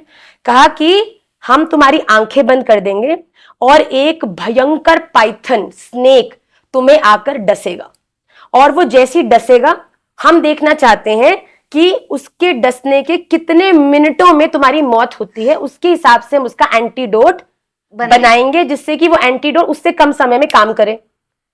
तो वो व्यक्ति तो बड़ा हैरान, भाई ये तो कहते लटकने से मरेगा, वो भी तो मरेगा, ये तो डस के मर जा। हाँ। तो उसने कहा ठीक है, तो उसकी आंख पे पट्टी बांध दी, उसको बिठा दिया, कमरा खाली था, उसको बिल्कुल दिखा दिया कि सामने पिंजरे में एक भयंकर पाइथन है। वो देख के वो तो भयंकर डर गया कि भाई ये आके काटेगा। आंख बांध दी, हाथ बांध दिए, बैठा है, आंख बंद कर दी और कांप रहा है, बिल्कुल थर-थर पसीने निकल रहे हैं कि अब आएगा, अब डसेगा, अब डसेगा, अब डसेगा। वेट कर रहा है कि कब वो डस की जो पीड़ा है वो मुझे होगी। अब ये कर रहा है, कर रहा है, कर रहा है, इतने में साइंटिस्ट ही उसके पास आया, उसके दोनों हाथों में और दोनों टांगों में सेफ्टी पिन से प्रिक्स करे। टिच टिच टिच, मतलब सेफ्टी पिन का प्रिक हुआ, दर्द तो उसको हुआ, दिख उसको कुछ रहा नहीं है, तो उसको लगा कि ये पाइथन ही है। और जैसे ही वो प्रिक्स हुए, आप मानेंगे नहीं, जितनी देर में पाइथन के डसने से ह्यूमन की मृत्यु होती है, उतने ही समय में उसने शरीर परित्याग कर दिया। और जब साइंटिस्ट ने उसका टेस्ट किया, you will be amazed to know कि उसकी बॉडी में उतना ही पॉइजन जनरेट किया गया उसकी बॉडी के द्वारा, जितना एक पाइथन के डसने पर ह्यूमन बॉडी में फैलता है। तो ये वो this was a very astonishing experiment, जिसमें कि आपकी बुद्धि कितनी स्ट्रांग है आप जानते हैं। ध्यायतो विषयान पुंसः संगस्तेषु पजायते, संगात् संजायते कामः, कामात् क्रोधो भिजायते, क्रोधात् भवति सम्मोहः, सम्मोहात् स्मृति विभ्रमः, स्मृति भ्रंशात् बुद्धि नाशो, बुद्धि नाशात् प्रणश्यति। आपके जीवन में आप तब तक मरे नहीं है, हारे नहीं है, जब तक आपकी बुद्धि आपके साथ है। जब तक आपकी बुद्धि सही चल रही है ना, इस दुनिया में कोई चीज नहीं है जो आपको पराजित कर दे। पर जिस दिन आपने मान लिया, जिस दिन आपने ये चीज एक्सेप्ट कर ली कि भैया तू जो मेरे बारे में उठंट शंट बोल रहा है ना, शायद मैं वही हूं, तब बंदे को होता है डिप्रेशन। अरे भैया तेरी क्या औकात है कि तू मुझे बताएगा कि मैं कौन हूं? मैं वो हूं जो मैं हूं। पर आजकल डिप्रेशन क्यों है? क्योंकि हमारे बॉयफ्रेंड ने, हमारे साथी लोगों ने हमको ये बता दिया कि you are good for nothing, तुम रोती रहती हो, तुम तो कुछ करती नहीं हो। तो हम भी ये सोच बैठे हैं, हाँ यार I am good for nothing, and that brings in so much of negativity. पहली बात तो ऐसे लोगों का तत्क्षण परित्याग करना चाहिए जो आपके गुणों का ना देख के आपके अवगुणों को आपके ऊपर प्रबल कर रहे हो। पर कहने की बात यही है कि जीवन में आपका ब्रेन, मैं कहती हूँ भगवान ने, बताओ ब्रेन और हार्ट दो अलग अलग चीजें क्यों की हैं जो आपके जीवन में आपके निर्णयों को प्रभावित करती हैं? क्योंकि दिल से हमें सही समझना चाहिए और दिमाग से हमें जो दिल कभी सही समझ ही नहीं सकता। बताओ एक बंदा तुम्हें गाली दे रहा है, मार रहा है, तुम्हारे को अटपटा बोल रहा है, फिर भी तुम उसके साथ खेचे जा रहे हो। भैया ये दिल का निर्णय, ये दिल है, क्योंकि दिल पागल है, दिल दुनिया के लिए है ही नहीं है। आप दिल को दुनिया में लगाओगे तो सदा ऐसे ही रहोगे। दुनिया दिमाग से चलती है भैया। भगवान अगर तुम किसी कपड़े की दुकान पे दूध में नापने वाला लोटा ले जाओगे, कहोगे 10 मीटर कपड़ा नाप दे भैया लोटे से, कहेगा तू पागल है भैया, मीटर का स्केल लेकर आ तो नापूंगा। दुनिया को अगर दिल से नापोगे तो पागल ही रहोगे। दूध को लोटे से नापो और कपड़े को मीटर एक स्केल से। दुनिया को दिमाग से नापो, भगवान को दिल से, तभी जीवन अच्छे से जी पाओगे। कौन अपने घर में ठाकुर जी को लेके आ सकता है? बिकॉज या फिर सिर्फ मूर्ति पूर्वक ही मूर्ति नहीं, फोटो फ्रेम से ही सेवा करनी चाहिए? मुझे ऐसा लगता है अगर आपके दिल में राधा रमन जी भगवान के लिए थोड़ा सा भी प्रेम उदित हुआ है, उसको पकड़ लेना चाहिए। मैं आपको बता रही हूँ क्यों। क्योंकि आपको जब मन में लगता है ना कि हाँ I am feeling a little bit connected, मुझे लग रहा है कि हाँ मुझे इसमें से हैप्पीनेस मिल रही है, तो सबसे पहले आप उसी क्षण भगवान की एक फोटो, चित्रपट जिसको हम कहते हैं सेवा लैंग्वेज में, उसको लाकर उसकी सेवा प्रारंभ करनी चाहिए। और उसको बिल्कुल ऐसे ट्रीट करना चाहिए कि जैसे वो स्वयं भगवान है। हम उनका श्रृंगार करते हैं, आरती करते हैं, उनको भोग लगाते हैं, उसके बाद शयन के समय चित्रपट को सुला भी देते हैं। क्यों?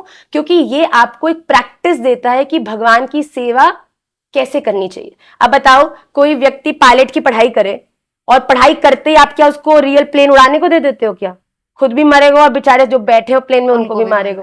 पर आप पहले प्रैक्टिस करते हो डेमो प्लेन्स के ऊपर और अलग अलग प्लेन पे, उसके बाद जब आप बिल्कुल इजी हो जाते हो, कॉन्फिडेंट हो जाते हो, तब आप रियल प्लेन को उड़ाते हो। तो उसी प्रकार जब आपके जीवन में भक्ति प्रारंभ होती है, आपका मन करता है कि अब मैं कुछ करूं जिससे कि मेरा भजन बढ़े या राधा रमन जी से मेरा रिलेशन और ग्रो करे, तो हम क्या करें? चित्रपट सेवा लाएं। और कोई भी एज में ला सकते हैं। बिल्कुल, चित्रपट के लिए कोई मर्यादा नहीं, कोई अपराध भी नहीं है। अगर आप कभी कभी आरती करना भूल भी गए तो डोंट टेक प्रेशर, अभी आप प्रैक्टिस कर रहे हो। पर अगर बेटा एक बार श्री विग्रह आ गए, देखिए मैं आप हाथ जोड़ के और कान पकड़ के सभी से निवेदन करूंगी, श्री विग्रह इज नो गेम, श्री विग्रह इज नॉट अ टॉय। भैया महीने महीने में कपड़े बदल रहे, कई लोग तो जन्माष्टमी टू जन्माष्टमी कपड़े बदलते हैं। भैया आप जब श्री विग्रह ले आए अपने घर में, इसका अर्थ है ठाकुर जी का प्रतिदिन स्नान, कम से कम 2 आरती, कम से कम 3 टाइम का भोग, ठाकुर जी की शयन की व्यवस्था। अगर आप इन सब चीजों को करने में असमर्थ हैं तो आपको श्री विग्रह नहीं लाना चाहिए। पर अगर आप ला रहे हैं तो उसकी पूरी सेवा करें, वरना फिर आप जो डेस्टिनी बोलते हैं ना कि इतने क्यों हम मर रहे हैं भैया, तो इन चीजों के ही प्रभाव से पहले आप कोई चीज जानते हैं, फिर प्रैक्टिस करते हैं, फिर जब आप उसमें परफेक्ट हो जाते हैं, फिर आप देखो भगवान की सेवा लाने से पहले बहुत सारे विचार हैं बेटा, कि भगवान का विग्रह आ रहा है, अगर आप कहीं बाहर जा रहे हैं तो विग्रह की सेवा कौन करेगा पीछे से? अगर आपके घर में सूतक पातक हो जाता है या आप अशुद्धि में हैं, तब सेवा कौन करेगा? हमको फोन आते बच्चों के, माँ विग्रह तो कर लिया है, सेवा भी हो रही है, पर माँ अब हम शुद्धि में नहीं है, क्या करें?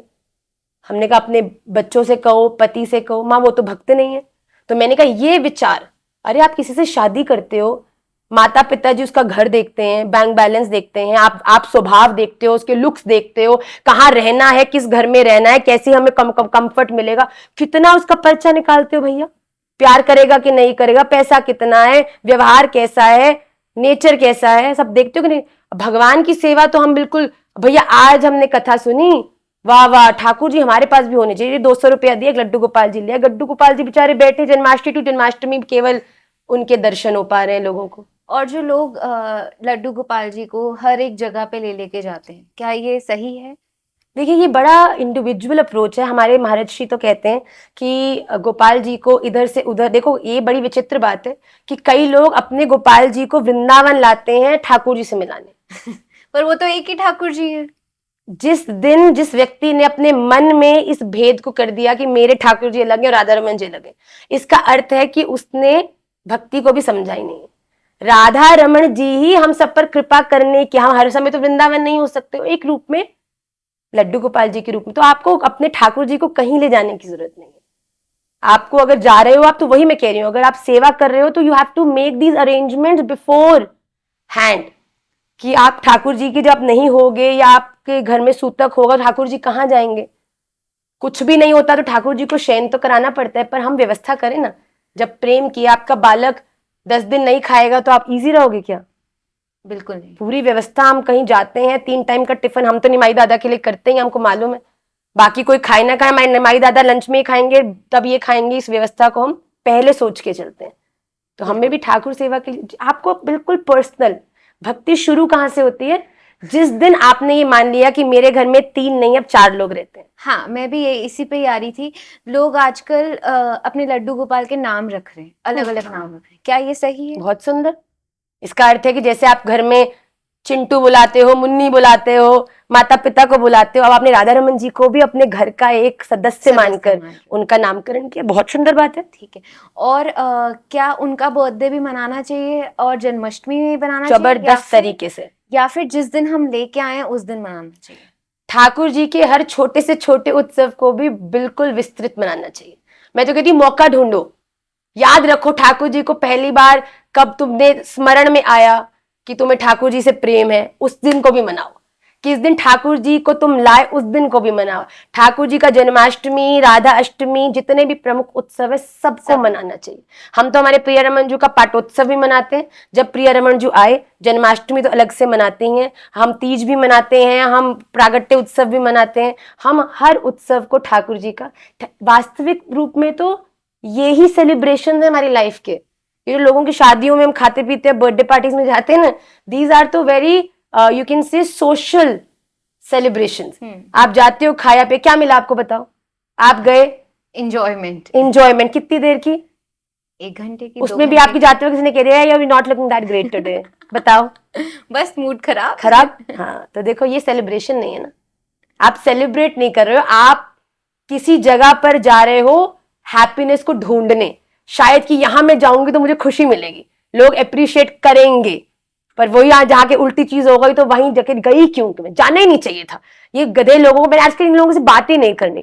तो मैं कहती हूँ ऐसी सेलिब्रेशंस को अवॉइड करो, और जिस दिन आपने ठाकुर जी की सेलिब्रेशंस करना शुरू करे ना, तब जेन्युइनली जो लोग आपसे प्रेम करते हैं और जो आपके जीवन को सही रास्ते पर ले जाने में आपके सहायक होंगे, वो आएंगे आपसे सेलिब्रेशन करने। और ये चीज आप मुझसे लिखवा लो कि राधा रमन जी की सेलिब्रेशन ऐसी सेलिब्रेशन है जिसमें आपका जो आनंद, हैप्पीनेस है ना, वो आपको दुनिया से आप मांगो उसकी जरूरत ही नहीं पड़ेगी, मांगने की जरूरत ही नहीं है। आप अपने आप अंदर से इतना एम्पावर्ड फील करोगे।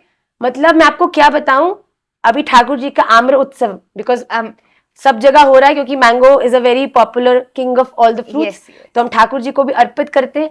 तो मैं आपको बताऊं, मेरी क्लास के कितने बच्चे हैं जिनके घर में पेरेंट्स अलाउ नहीं करते, पर उन्होंने क्या किया, अपने घर में 2 आम लाकर ठाकुर जी के इधर और इधर सजा दिए और फोटो भेजी, माँ आज हमने आम्र कानन करा है ठाकुर जी।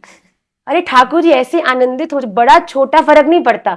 आपने मन में संकल्प आया और आपने अगर एक आम भी उस संकल्प से ठाकुर जी के सामने रख दिया ना, ठाकुर जी उस आम को ना एक संग भी नहीं खाते, धीरे धीरे खाते हैं, इतना रिलिश कर करके खाते हैं।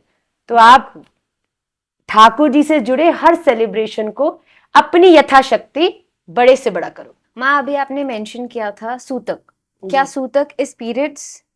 नो, सूतक पातक ये 2 चीजें होती हैं। सूतक लगता है जब किसी के कि आपके घर में मृत्यु होती है तब सूतक लगता है। पातक शब्द यूज किया जाता है जब किसी का जन्म होता है।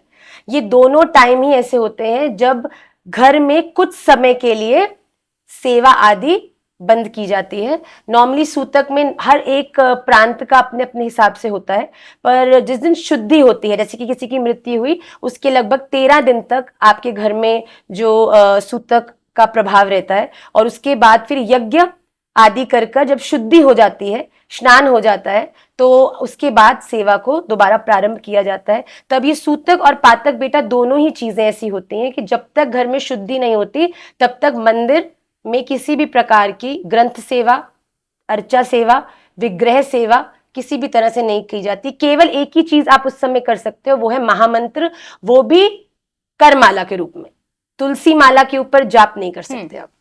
ठीक है। तो जैसे अब हम हमारे ठाकुर जी, या मेरी बात करें, मेरे ठाकुर जी तो एज अ फ्रेंड या एज अ कई बार बहुत स्वरूप में आते हैं, तो उनको भूख नहीं लगेगी उन 13 दिन जब हम भी तो खा ही रहे हैं? तो बेटा इसी बात की जो चीज है, मैंने पहले भी आपको संकेत किया कि जब सूतक पातक लगता है, नॉर्मली जब सूतक लगने वाला होता है तो हमको पता होता है किसी का जन्म होने वाला है, डिलीवरी होने वाली है, मृत्यु आज आईसीयू में है, वेंटिलेटर पे है, कभी भी चले जाएंगे। ये वो समय होता है जब हम अपने ठाकुर जी की, जहां पर हमने विचार किया हुआ है वहां पे उनकी सेवा को पधराया जाए। चाहे वो आपके दोस्त हो, घर की कोई बेटी हो जिसका विवाह हो चुका हो और गोत्र बदल गया हो, तो उनको सूतक नहीं लगता। जैसे कि अगर मैं बोलूं तो महाराज श्री की जो बहन हुई, जो अलग घर में है और है हमारे पास ही, जानते हैं, तो वो ठाकुर सेवा कर सकते उन दिनों में कर सकते हैं। पर कभी किसी के घर में अनएक्सपेक्टेडली कोई डेथ हो जाए, है ना, तो ऐसे काल में बेटा हम लोग जो मंदिर होता है उसे ऐसे ही बंद करना पड़ता है, और उस समय मानसी सेवा, जो मन की सेवा होती है, उस भाव से आप ठाकुर जी को भोग, उनकी आरती सब अर्पित करते हैं। भगवान को ही आपके केवल, वो तो हमारा इमोशन है कि जो हम देते हैं वही खाते हैं, इसका अर्थ ये थोड़ी ना कि भगवान खा ही नहीं सकते। तो हमने इस बात को समझना पड़ेगा। पर जैसे सूतक पातक में विशेषतः लोगों को पता होता है, तो इसकी व्यवस्था हमें पूर्व से करके ठाकुर जी का स्थानांतर कर देना चाहिए। उसके बाद जब सूतक खत्म होता है तब पूरा मंदिर धुलता है।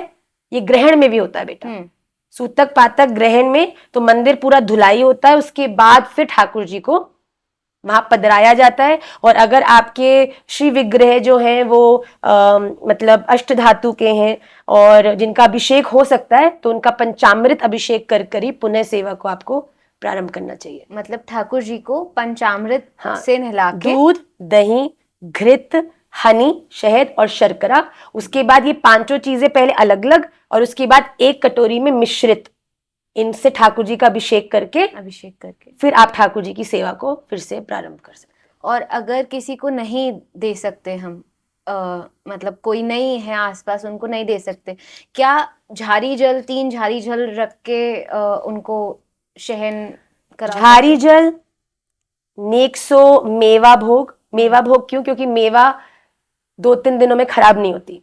मिश्री, ठीक है, ये चीजें तो ठाकुर जी के पास सदा होनी चाहिए। सदा, बिल्कुल। आपके घर में आज भी सूत्र लग गया, आपको पट बंद करना पड़ रहा है, पर आपके भाव से ठाकुर जी के पास मेवा भी है।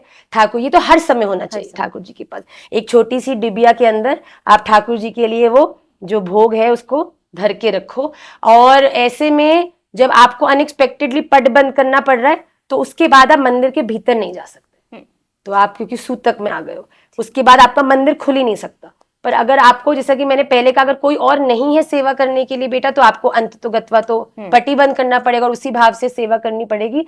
पर ऐसा महाराज श्री कहते हैं कि हम जहां रहते हैं वहां मंदिर भी होते हैं, तो हमारी ऐसी सेटिंग हो, वहां के पुजारी जी से हमारा बात हो, या हमारे ऐसे कोई वैष्णव दोस्त तो होते हैं जो ठाकुर सेवा करते हैं, तो उतने दिनों के लिए उनको दे दो, उनके पास सेवा चली जाए। पर सेवा भक्त के पास ही जाए, या तो भक्त जो सेवा करना चाहते हैं उनको मिले। ये नहीं कि आपने किसी को भी ठाकुर जी की बेचारे दुर्दशा कर दे, पता चले लहंगा ऊपर पहना दे और चोली नीचे। आजकल लोगों को कुछ मालूम ना है बेटा, कई लोग ठाकुर जी को पता नहीं क्या क्या पधरा देते हैं। ठाकुर जी को भैया हमने देखा नहीं, कोक और पिज्जा का भोग लगता है आजकल। ये सब चीजें जो नहीं करें, जो नेक नेक ठाकुर जी की, देखो ठाकुर जी करुणामयी है, ये उनका स्वभाव है।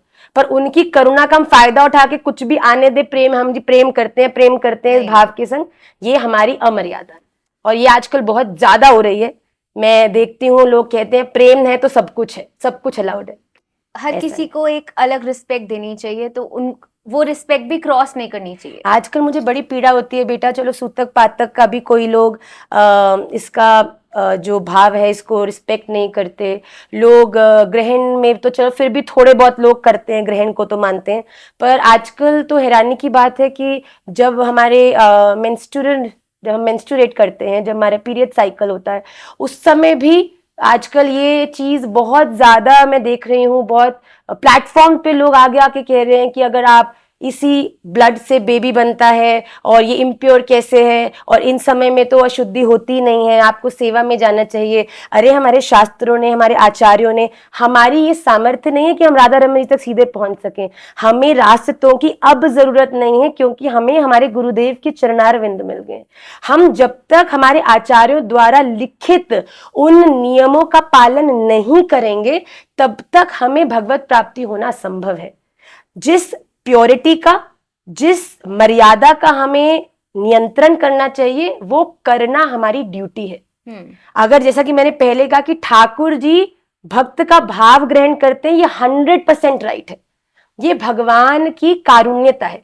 भगवान इतने निर्मल हैं, भगवान इतने इनोसेंट हैं कि वो हमारे प्रेम को स्वीकार करते हैं। पर बताओ, कोई हमसे प्रेम करता हो और हम उसका मिसयूज ही करते रहे। अगर कोई आपका फ्रेंड बहुत बड़ा डॉक्टर है, बहुत बड़ा, और आपका बहुत अच्छा फ्रेंड है, तो आप कोई जीवन में कोई बड़ी प्रॉब्लम हो तो आप उसको फोन करो, चाहे रात बेरात भी करो, रात को 2-3 बजे भी करो, तो कोई प्रॉब्लम नहीं। अब बताओ, आपका फ्रेंड डॉक्टर है पर आप उसको रात के 3 बजे फोन करके बोल रहे हो, हाँ भाई उठा, क्या हो गया, क्या हो गया, भाई मुझे ना कोल्ड लग रहा है, क्या दवाई खाऊं? तो कहेगा अरे भाई मतलब कमाल कर रहा है यार, तू 3 बजे कोल्ड के लिए फोन कर रहा है। आपका दोस्त आपके लिए सहज है, बहुत बड़ा डॉक्टर है, आपकी हर प्रॉब्लम में आपको समाधान देता है, पर इसका मतलब ये थोड़ा ना कि रात के 3 बजे कॉल कर दोगे। तो हम भी भगवान की उस निर्मलता को, उनके इनोसेंट बिहेवियर को रिस्पेक्ट करें। और प्लीज, मुझे मालूम है इससे बहुत लोग इसको करेक्ट नहीं भी मानेंगे, पर मैं जो अपने गुरुदेव, अपने आचार्य गणों से मैंने सुना है, इन अशुद्धि के 5-6 दिनों में माताओं को केवल महामंत्र का जप करना चाहिए और अपने घर में किसी भी प्रकार की भोग अर्चा विग्रह सेवा में नहीं जाना चाहिए। ये 5 दिन ठाकुर जी ने भी ये नियुक्त करके कि आप आराम करेगो। महिलाओं को वैसे तो आराम मिलतो ना है, I am telling you by my own example. You have family, you have food, you have kids, you have everything to manage। मतलब लोग कर तो सब लोग रहे हैं, पर उनको कराने वाले पीछे तो आप लोग ही हैं। तो उन 5 दिनों में आई थिंक आपको आराम करना चाहिए, और भगवान के कारुण्यता को मिसयूज ना करके इस पे प्लीज डिबेट करनी है। व्यर्थ की बातें हैं, कोई कितनी भी डिबेट कर ले, मुझे नहीं लगता ये डिबेटेबल टॉपिक भी है। आपको भगवान से प्रेम है, और प्रेम में हमेशा दूसरे व्यक्ति की प्रसन्नता का विचार होता है, अपनी नहीं। मैं क्यों नहीं करूं, मैं क्यों नहीं जाऊं, मतलब यहाँ पे इक्वालिटी नहीं है कि आपने मुझे अशुद्ध बोल दिया, ये 5 दिन की मैं शुद्धि में नहीं हूं, मतलब आपने मेरे मुंह पे कलंक लगा दिया। अरे भैया, जब भगवान से प्रेम हो जाता है ना, तो यहाँ तो ठाकुर जी गोपियों के गोबर को मुंह पे लगवा के बिंदी बना के उनका स्टैट बन जाते, मालूम है आपको? जब गोपियां, ठाकुर जी गोपियों से मक्खन मांगने आते ना, तो गोपी कहती है 1 शर्त पे दूंगी, पहले मेरा हिसाब करा। तो ठाकुर जी कहते कैसे हिसाब करूं? तो ठाकुर जी को बिठा लेती है और बोलती हैं, गोबर का एक उप्पल बनाया और दीवार पर उसको चिपकाया, और एक गोबर से ठाकुर जी के मुंह पर एक बिंदी लगा दी। फिर एक उप्पल बनाया, चिपकाया, दूसरी बिंदी लगा दी। अरे हमारे ठाकुर जी तो वो हैं जो गोपियों के प्रेम रूपी माखन को लेने के लिए उन अपने मोड़े पे गोबर तक लगवाने को तैयार है भैया। ये हमारे ठाकुर जी इनोसेंट है।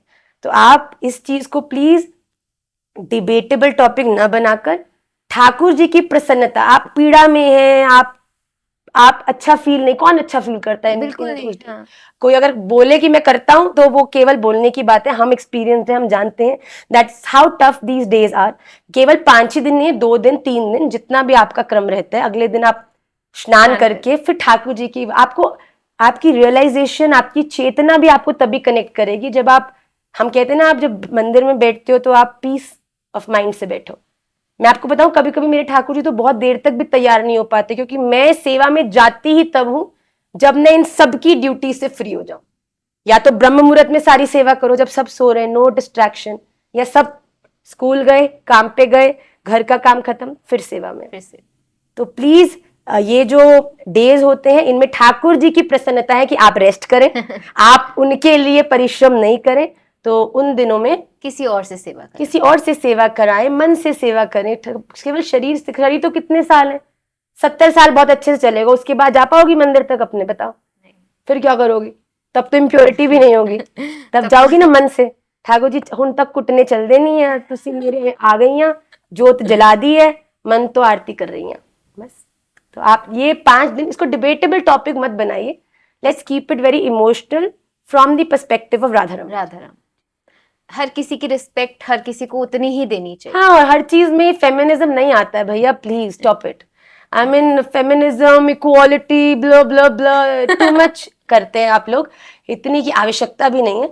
अगर आप सच में राधा रमन जी को पाना चाहते हैं ना, मैं कहती हूँ शरीर तो एक माध्यम है, पाने के लिए जरा दिल कनेक्ट करो, फिर देखो तुम मंदिर तक नहीं जाओगे, वो मंदिर से चलकर तुम्हारे तक आ जाएंगे। जब आपने स्पिरिचुअलिटी में एंटर किया, आपको क्या हर्डल्स आए टू एंटर द स्पिरिचुअलिटी? क्योंकि मेरे को लगता है कि राधा रमन क्या जल्दी से हर किसी को एक्सेप्ट कर लेते हैं, और आपको भी क्या एक्सेप्ट किया बहुत जल्दी से, या फिर आपके लिए भी कोई कठिनाई थी कि तभी आपने उन कठिनाइयों को पार किया और फिर आपको वो प्रेम स्वभाव मिला उनसे? मैं आपको सच्ची कहूँ, राधा रमन जी ने तो सदा से ही हमको एक्सेप्ट किया हुआ, हम उन्हें एक्सेप्ट नहीं कर पा रहे। जिस दिन ये एक्सेप्टेंस, मैं तो जानती भी नहीं हूँ कि what was that point in my life जब उन्होंने मुझे एक्सेप्ट किया। मतलब उनकी मुझ पे कृपा हुई तो महाराज जी आए, और तब इतना ग्रेजुअल था एवरीथिंग। आप मुझे बोलो कि किसी बच्चे से पूछो बेटा आप कब बड़े हो गए, तो बच्चे का एक्सक्यूज मी कब बड़े हो गए, मतलब there is no definition to this. आप 10 इयर्स में बड़े हुए, 12 इयर्स में बड़े हुए, 3 साल के बच्चे को आप 2 साल बाद देखो तो 5 साल का हो जाएगा, तो बड़ा ही हो जाएगा। तो there is no one point कि आप बड़े हो गए। पर वैसे ही there is no one point मैं आपको कहूंगी कि आप स्पिरिचुअलिटी में एंटर करते हो। स्पिरिचुअलिटी जिनकी लाइफ में एंटर होती है ना, उनकी लाइफ से एग्जिट भी बहुत जल्दी हो जाती है। जिनकी लाइफ में एंट्री पॉइंट है, उसका एग्जिट पॉइंट भी पक्का होगा। मैं आज स्पिरिचुअलिटी में आ गई क्योंकि ठाकुर जी ने मेरी ये बात मान ली, और जिस दिन बात माननी बंद की, एग्जिट बहुतों के साथ हो रहा है। मानो तो ठीक, नहीं मानो तो बाय बाय। पर जिसकी जीवन में स्पिरिचुअलिटी चीनी बन जाती है, घुल अब जाती चाय है। में चीनी घोल दो, निकाल सकते हो। घुल जाती है अपने आप। जब जिसके जीवन में जो बड़े ग्रेजुअली, कोई कुछ दुनिया कुछ भी बोले, let it come to you gradually. आप कभी ना कभी कुछ सुनोगे, कुछ देखोगे, कुछ अनुभव करोगे, अपने आप आपकी रुचि बनेगी। सुनी सुनाई, कही कहाई, देखी दिखाई पे मत जाओ, वो दुनिया को करने दो। आपने कुछ देखा, किसी की बात अच्छी लगी, अच्छा इतना राधा रमन करती हैं ये, इतने एक्सपीरियंस देते हैं, एक बार जाके दर्शन तो किए जाए। किसी के मन में इतना सा भी उदय हो गया हमारी बात सुन के, महाराज जी की कथा सुन के, ये बैठे हैं देखो 10 बालक, इन सबसे पूछे, ये सब ऐसे ही पकड़े गए हैं। हर फ्राइडे वृंदावन में राधा रमन जी के सामने खड़े सब रो रहे होते हैं। ये इनका जादू है, ये मैं आपको वर्ड्स में नहीं एक्सप्रेस कर सकती। ये तो आप एक्सपीरियंस। पंखा है, पंखा बहुत इतना, ये पंखा जो मेरे घर में लगा है ना, इसके जैसा पूरे वर्ल्ड में कोई पंखा नहीं, ऐसी हवा कोई देता ही नहीं है। बताओ, एक्सपीरियंस मान जाओगे? जब तक चलाऊंगी नहीं, जब तक हवा नहीं आएगी, कैसे मानोगे? मैं जितना मर्जी राधा रमन जी को ग्लोरीफाई कर दूं, भैया जब तक जाके देखोगे ना है ना, समझ नहीं। जब तक उनके बारे में सुनोगे ना है ना, जितना मर्जी मैं बोलूं आपको, वो आपने बहुत सारे लोगों को क्यूरियस कर दिया। अब तो नेक्स्ट फ्राइडे मतलब जाना ही है, जाना ही rather चाहिए। than going to mountains, people should go to Vrindavan. Absolutely, and please to take darshans and to meet Radharaman, not to make reels and not to go viral and not for those clicks and likes. I really, आप जाते हो fine, मुझे इससे कोई इसके मैं against नहीं हूँ भाई। हर व्यक्ति का अपनी, आप रील बनाने के लिए भी वृंदावन जा रहे हो और गलती से राधा रमन जी के दर्शन हो गए ना, फिर कहाँ गई तुम्हारी रील और कहाँ गए तुम्हारे लाइक्स, उससे कोई तुम्हें प्रभाव नहीं होगा। पर जीवन में आप जिस लक्ष्य से जाते हो वो आपके पूरी लाइफ को बहुत ज्यादा डोमिनेट करता है। तो आप बिल्कुल वृंदावन जाओ, राधा रमन जी से मिलने जाओ। उनको हम इतना ग्लोरीफाई कर रहे हैं, पढ़े लिखे लोग हैं, कोई ये भी नहीं है कि भैया 8वीं पास है, हाँ अच्छी खासी बैचलर्स करी है, लंदन से मास्टर्स करी है, फिर उसके बाद इतना ग्लोरीफाई कर रहे हैं, तो कोई तो कारण तो है। तो अगर आप जाएंगे तो अभी तक तो पंखा दिखा रही हूँ, फिर जाओगे तो उसकी ठंडक भी आपको महसूस होगी। ठीक है। बहुत अच्छा था ये। इसके बाद हम बहुत सारे पहले तो मैं कह रही थी कि यूथ कंफ्यूज है, बट आज अगर मैं जाऊं तो even 40 to 50 year people maybe men, maybe women, they are also confused in life. पता ही नहीं है, पहले तो पूरा आधी जिंदगी निकाल दी बच्चों को पालने में, घर के बहुत सारे उतार चढ़ाव में, और अब जब वो भगवान के लिए ध्यान लगाना चाहते हैं तो भगवान के लिए ध्यान लगता ही नहीं। तो उसको कैसे गाइड करेंगे? बेटा भगवान को के प्रति ध्यान लगाने की कोई एज थोड़ी है। और जिस व्यक्ति ने, देखो आपका जहां मन और बुद्धि लगता है, मयि एव मन आदत स्व मयि बुद्धिम निवेशय निवसिष्यसि मयि एव अत ऊर्ध्वं न संशय। जहां पर आपने अपने जीवन भर दिमाग और दिल लगाया ना, आपकी बॉडी भी वहीं पर रहकर ही खुश रहेगी। जो लोग पूरी जिंदगी ध्यान और अपने दिमाग में केवल संसार, दोस्त, इन सब चीजों को मटेरियलिस्टिक चीजों में अपने दिमाग और ध्यान लगाते हैं, वो स्पिरिचुअलिटी को कभी रिलेश ही नहीं कर सकते।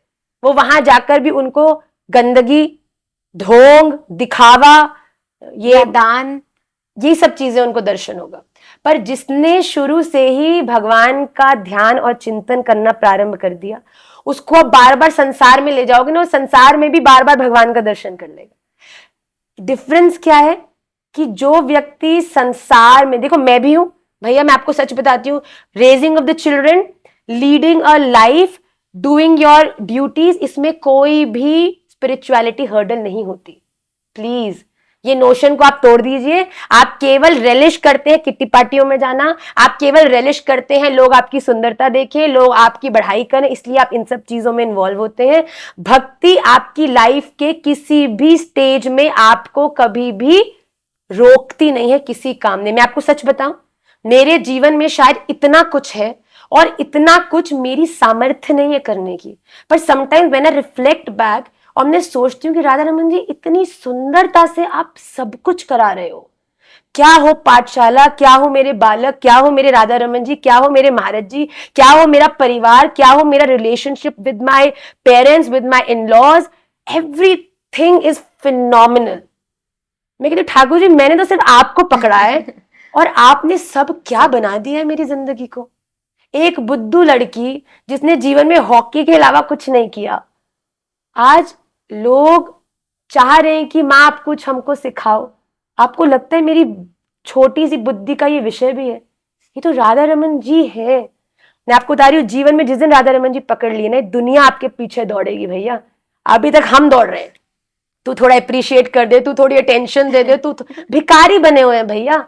और जिससे भीख मांग रहे हैं वो और तेज तो अपना अपना मान बढ़ाता है। यार you so irritating, you always cribbing, you always fighting.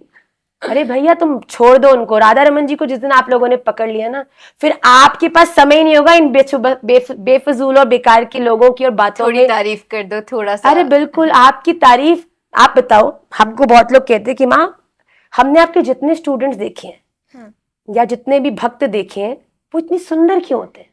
Have you ever seen कि जो भी ठाकुर जी की भक्ति में होते हैं वो उनका एक चार्म अलग होता है। डजेंट मैटर वो फेयर है या वो फेयर नहीं है, टॉल है कि शॉर्ट है, पर जब उनसे बात करते हो या आप उनको देखते हो जैसे सम सेंस ऑफ अट्रैक्टिवनेस उनके प्रति। आपने किसी भी भक्त महाराज जी से मिले होगे, आप कभी आप इधर उधर आप वृंदावन गए होगे, तो उनके उस चार्म का कारण क्या है?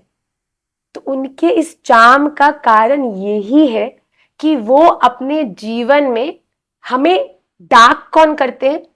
ये संसार, नेगेटिव थॉट्स। जब हम लोगों की तरफ दौड़ रहे हैं, लोगों से मांग रहे हैं, तब वो हमें डार्क करते हैं। पर राधा रमन कौन है? शुक्लांबरधरम विष्णु शशि वर्णम चतुर्भुजम।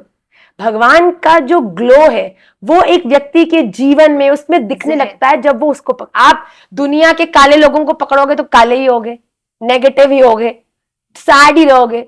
अब जो मैंने ऑरेंज जूस पिया, कि ऑरेंज जूस पीते हुए गुआवा जूस का टेस्ट आएगा मुझे? बिल्कुल नहीं। पकड़ोगे तुम काले, पकड़ोगे तुम नेगेटिव, पकड़ोगे तुम इस दुनिया में पूरी तरह से उलझे हुए लोगों को, तो उनके जैसे ही होगे। पर जिस दिन राधा रमन जी को पकड़ लोगे ना, मैं आपको सच बता रही हूँ, example, if I show you some of my previous pictures you will be amazed to see. I am not saying, oh I'm so great, look at my transformation. I am saying I am such a fool. I have been such a stupid person in my life. But see, Radha Raman ji ने क्या दिशा दे दी है मुझे। आज कोई कुछ कहता है, कोई कैसा व्यवहार करता है, I am absolutely unaffected. And I pray कि भाई राधा रमन जी मुझसे इतना प्रेम करते हो, फालतू में तुम्हारी ऐसी डंडा पिटाई करेंगे ना, मेरे से पंगा मत लो। डर जाओ मुझसे। मेरा बल राधा रमन लाल है। तो आपको अपना सेंटर चूज करना पड़ेगा। दुनिया में जाओ, मैं भी जाती हूँ, इतनी जगह जाती हूँ, मेरे 3 बच्चे हैं, गुड़गांव रहती हूँ उनकी पढ़ाई के लिए भी, पर मेरे सेंटर राधा रमन। सेंटर राधा।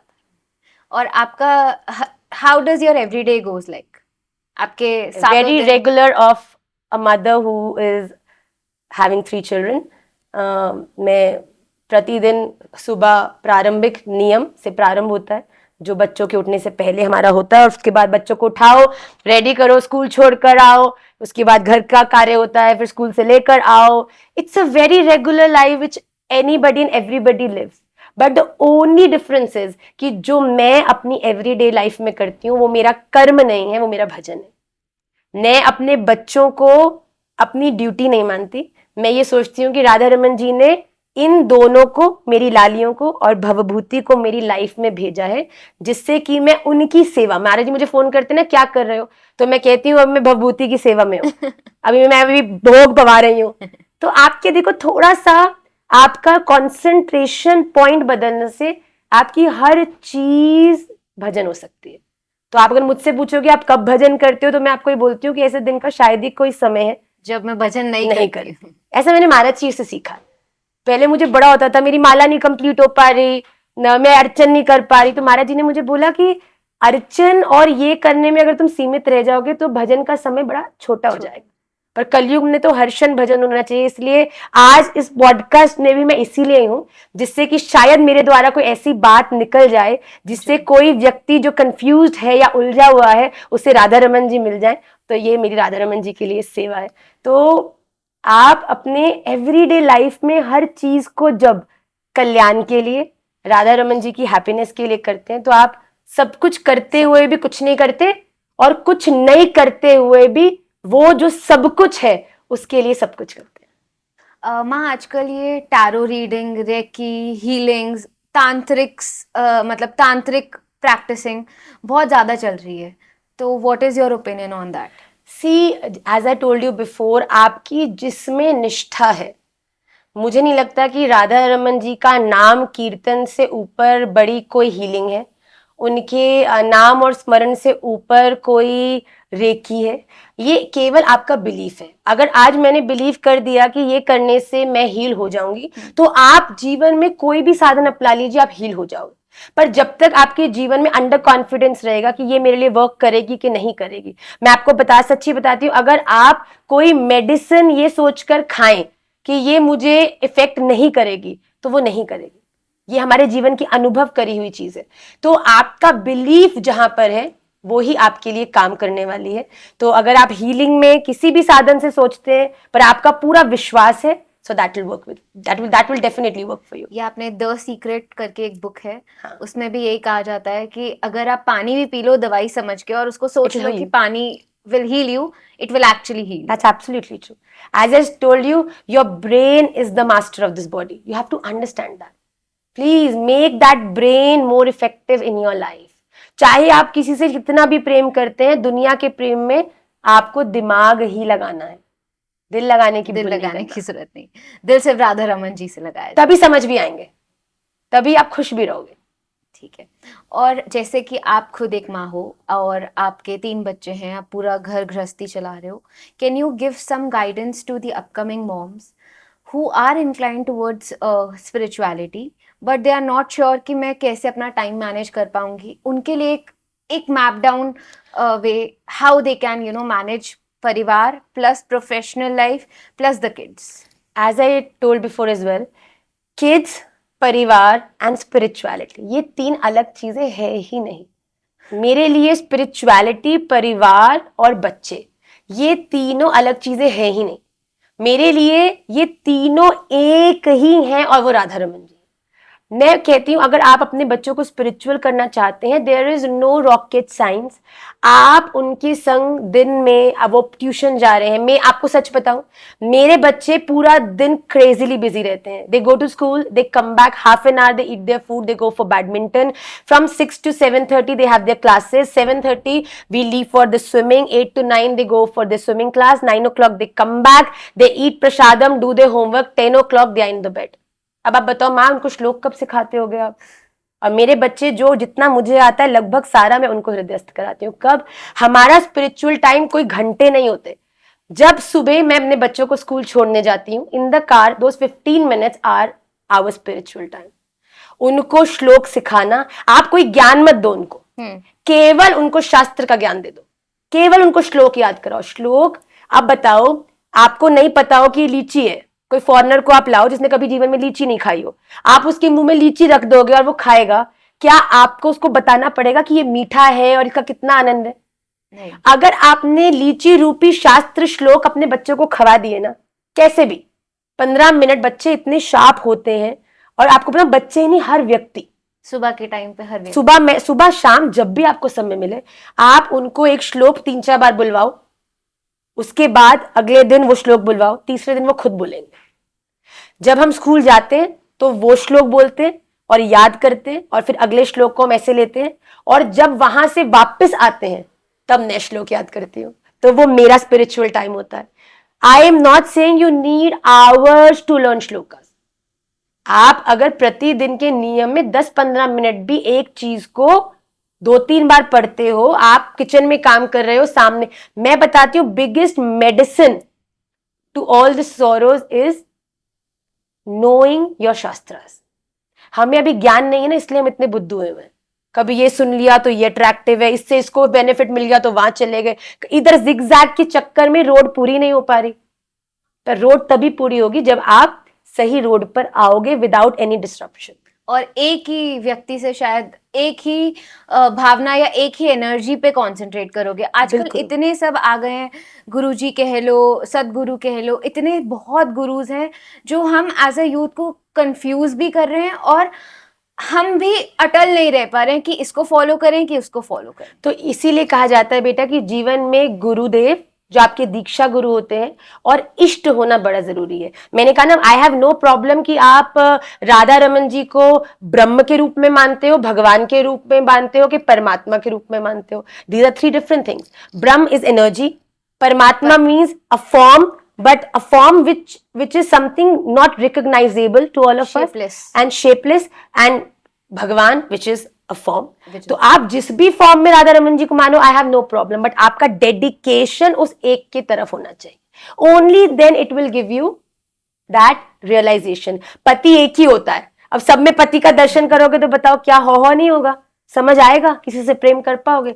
तो एक क्यों होता है, और वो एक ही फिर पूरी जिम्मेदारी लेता है और आप भी उसके प्रति होते हो। तो बड़ी मटेरियल लाइफ में भगवान ने इतना हम लोगों को एग्जाम्पल्स दी हैं, पर हम भगवान के आते ही बुद्धि लगाने लग जाते हैं कि ये भी है, वो भी है, वो भी है। आपको एक के ही साथ संबंध, आप चाहे राधा रमन जी मान लो, चाहे बिहारी जी मान लो, चाहे राधा वल्लभ जी मान लो, चाहे राम जी मान लो, चाहे नरसिंह जी मान लो, वेदानुद्धरते जगन्ति वहते भूगोलमुद्दिव्यते दैत्यम धारयते बलिम छलयते शत्रक्षयं कुर्वते पौलस्तम जयते हलम कलयते कारुण्यमातन्वते म्लेच्छान्मूर्छयते दशाकृति कृते कृष्णाय तुभ्यं नमः। गीत गोविंद में दशावतार में भगवान के 10 रूप कहे गए हैं।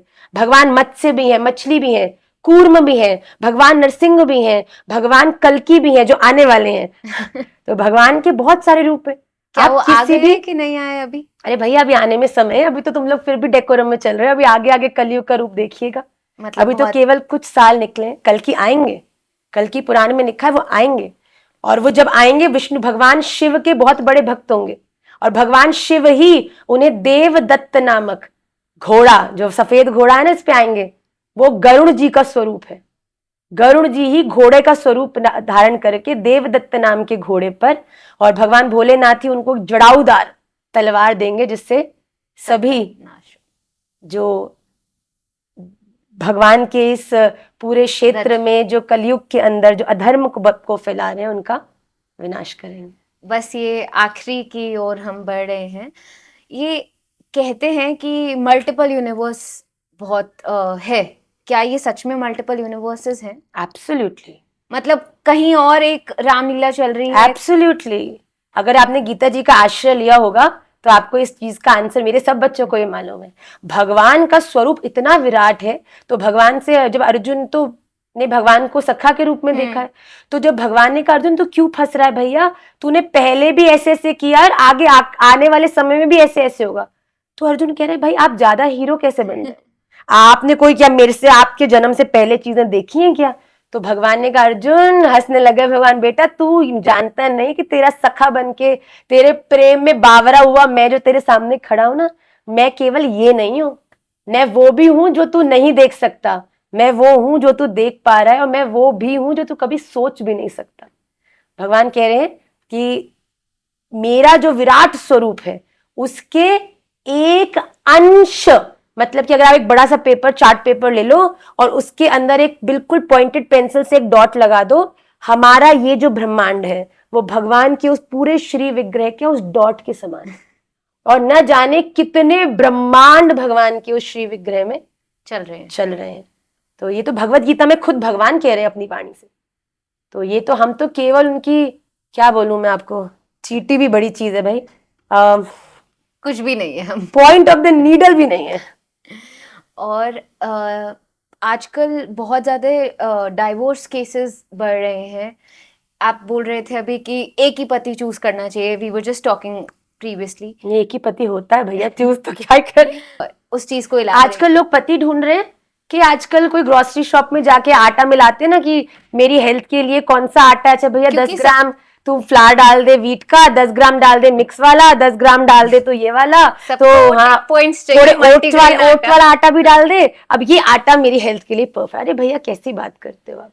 अगर आप एक जीवन में अच्छा दाम्पत्य जीवन जीना चाहते हैं तो सबसे पहले आपका पति कैसा हो ये विचार मत करिए, आपके जैसी पत्नी पति चाहे वैसा बनने की कोशिश करें। हम हमेशा दूसरे में प्रोग्रेस चाहते हैं, तुम ये नहीं सुनते, तुम ये नहीं करते, तुम ऐसा नहीं बोलते। जिस दिन हम अच्छे से बोलने, अच्छे से रहने, और मैं ऐसे बार बार कहती हूं कि there is no perfect match. Perfection आप इस्टेब्लिश करते हैं एक रिलेशनशिप में। मैं जीन्स टी शर्ट हॉकी पकड़ी लड़की एक माला झोली धोती कुर्ता पहने हुए महात्मा जी के संग अगर पानी ग्रहण कर रही हूं तो हमारे रिलेशनशिप को आज आप जो परफेक्ट देख रहे हैं उसका कारण ये है कि मैंने महाराज श्री को सदा एडमायर किया है for whom and what he is, and he has always given me that entire space that you do whatever you want. और प्रेम तुम्हें क्या कराता है बेटा? मैंने कोशिश करी कि मैं जिससे प्रेम करती हूँ उसके जैसा बनूं। मैं महाराज जी के जैसे बनने की कोशिश करती रही, और मैं आपको बताऊं महाराज जी जो बड़े क्लोज्ड हैं वो आज जो ओपन है, आज जो अपनी लाइफ को लेके भी इतने प्रोग्रेसिव हैं, वो इसी कारण से है कि वो कुछ मेरे जैसा हुए और मैं कुछ उनके जैसा। तो हम हमेशा एक अच्छे, आप अच्छा, मैं देखो डाइवोर्स के बारे में तो नहीं जानती, पर एक अच्छा रिलेशनशिप कैसे स्टैब्लिश करना है उसमें केवल मेरे लिए एक ही बात है, जब हस्बैंड ढूंढे ना तो वो खाता पीता ना हो, वो अच्छा धनवान हो, वो ये हो, वो हो, ये सब चीजें आप छोड़कर केवल एक चीज पे ध्यान दीजिए, and that is very important, कि वो एक अच्छा इंसान हो, वो हम्बल हो, वो आपकी रिस्पेक्ट करता हो। आपने अगर एक अच्छे इंसान से शादी कर ली ना तो आपके जीवन के हर एक अच्छे बुरे, अच्छी बुरी आदत सब में वो आपका साथ निभाएगा। अगर आप कहो कि आज ये मेरी रिक्वायरमेंट्स है और आगे जाके अगर वो रिक्वायरमेंट्स पूरी नहीं करेगा, देखो change is the only constant in this world. आज मैं ऐसी दिखती हूँ, आज ही मैं बच्चों को दिखा रही थी मेरी 5-6 years ओल्ड पुरानी एक video, I look so different. मतलब मैं अपनी आवाज सुन के ऑकवर्ड होगी कि ये मेरी आवाज कैसी है इसमें। This is what we are. अगले 10 सालों में हम और बदल जाएंगे। तो जब आपके लिए कोई, आप किसी की सुंदरता से प्रभावित होकर उससे शादी कर रही हो, तो जब उसके सफेद बाल आएंगे और भगवान ना करे वो गंजा गुंजा हो गया तो आपका प्रेम खत्म हो जाएगा।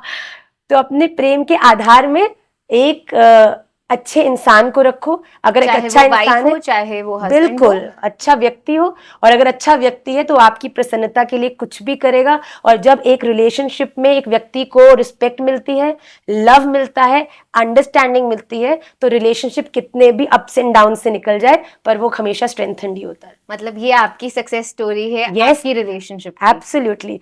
मुझे नहीं लगता कि महाराज जी ने कभी भी मुझे किसी चीज के लिए भी, सच बता रही हूँ, टोका हो या बोला हो कि तुम ऐसे कर लो, या मैंने महाराज जी को बोला हो कि आप ऐसे नहीं ऐसे कर लो।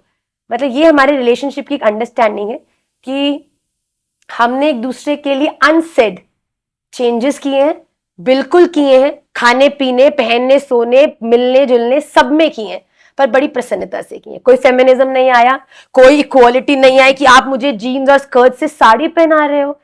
मैंने बहुत खुशी से, मैंने इसे प्रिविलेज समझकर इन सब चेंजेस को अपनी लाइफ में अडॉप्ट किया, and I think that is the real reason. मैं इसको नेगेटिव नहीं, अपनी लाइफ का स्टार समझती हूँ, क्राउन समझती हूँ। This makes me a princess. Thank you, Ma. And you are absolutely princess for all of us because you are teaching so much. And I wish all the best for Nimai Pathshala. Thank you so much. And I would really want that everyone should join Nimai Pathshala because बहुत कुछ सीखने को मिलता है। नहीं, और मैं भी आपको बहुत बहुत धन्यवाद देती हूँ। आपने ये पॉडकास्ट किया, your team is absolutely brilliant. इतनी पेशेंटली सब बैठ के सुन भी रहे हैं, आप भी इतने करिज्मेटिक हो। I had an absolute amazing time.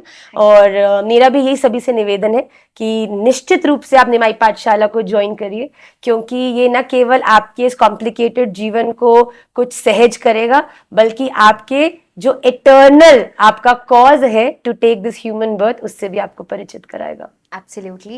We will add the link under our caption. Please go through it. Thank you so much, Ma. Shri Radha Raman लाल की जय।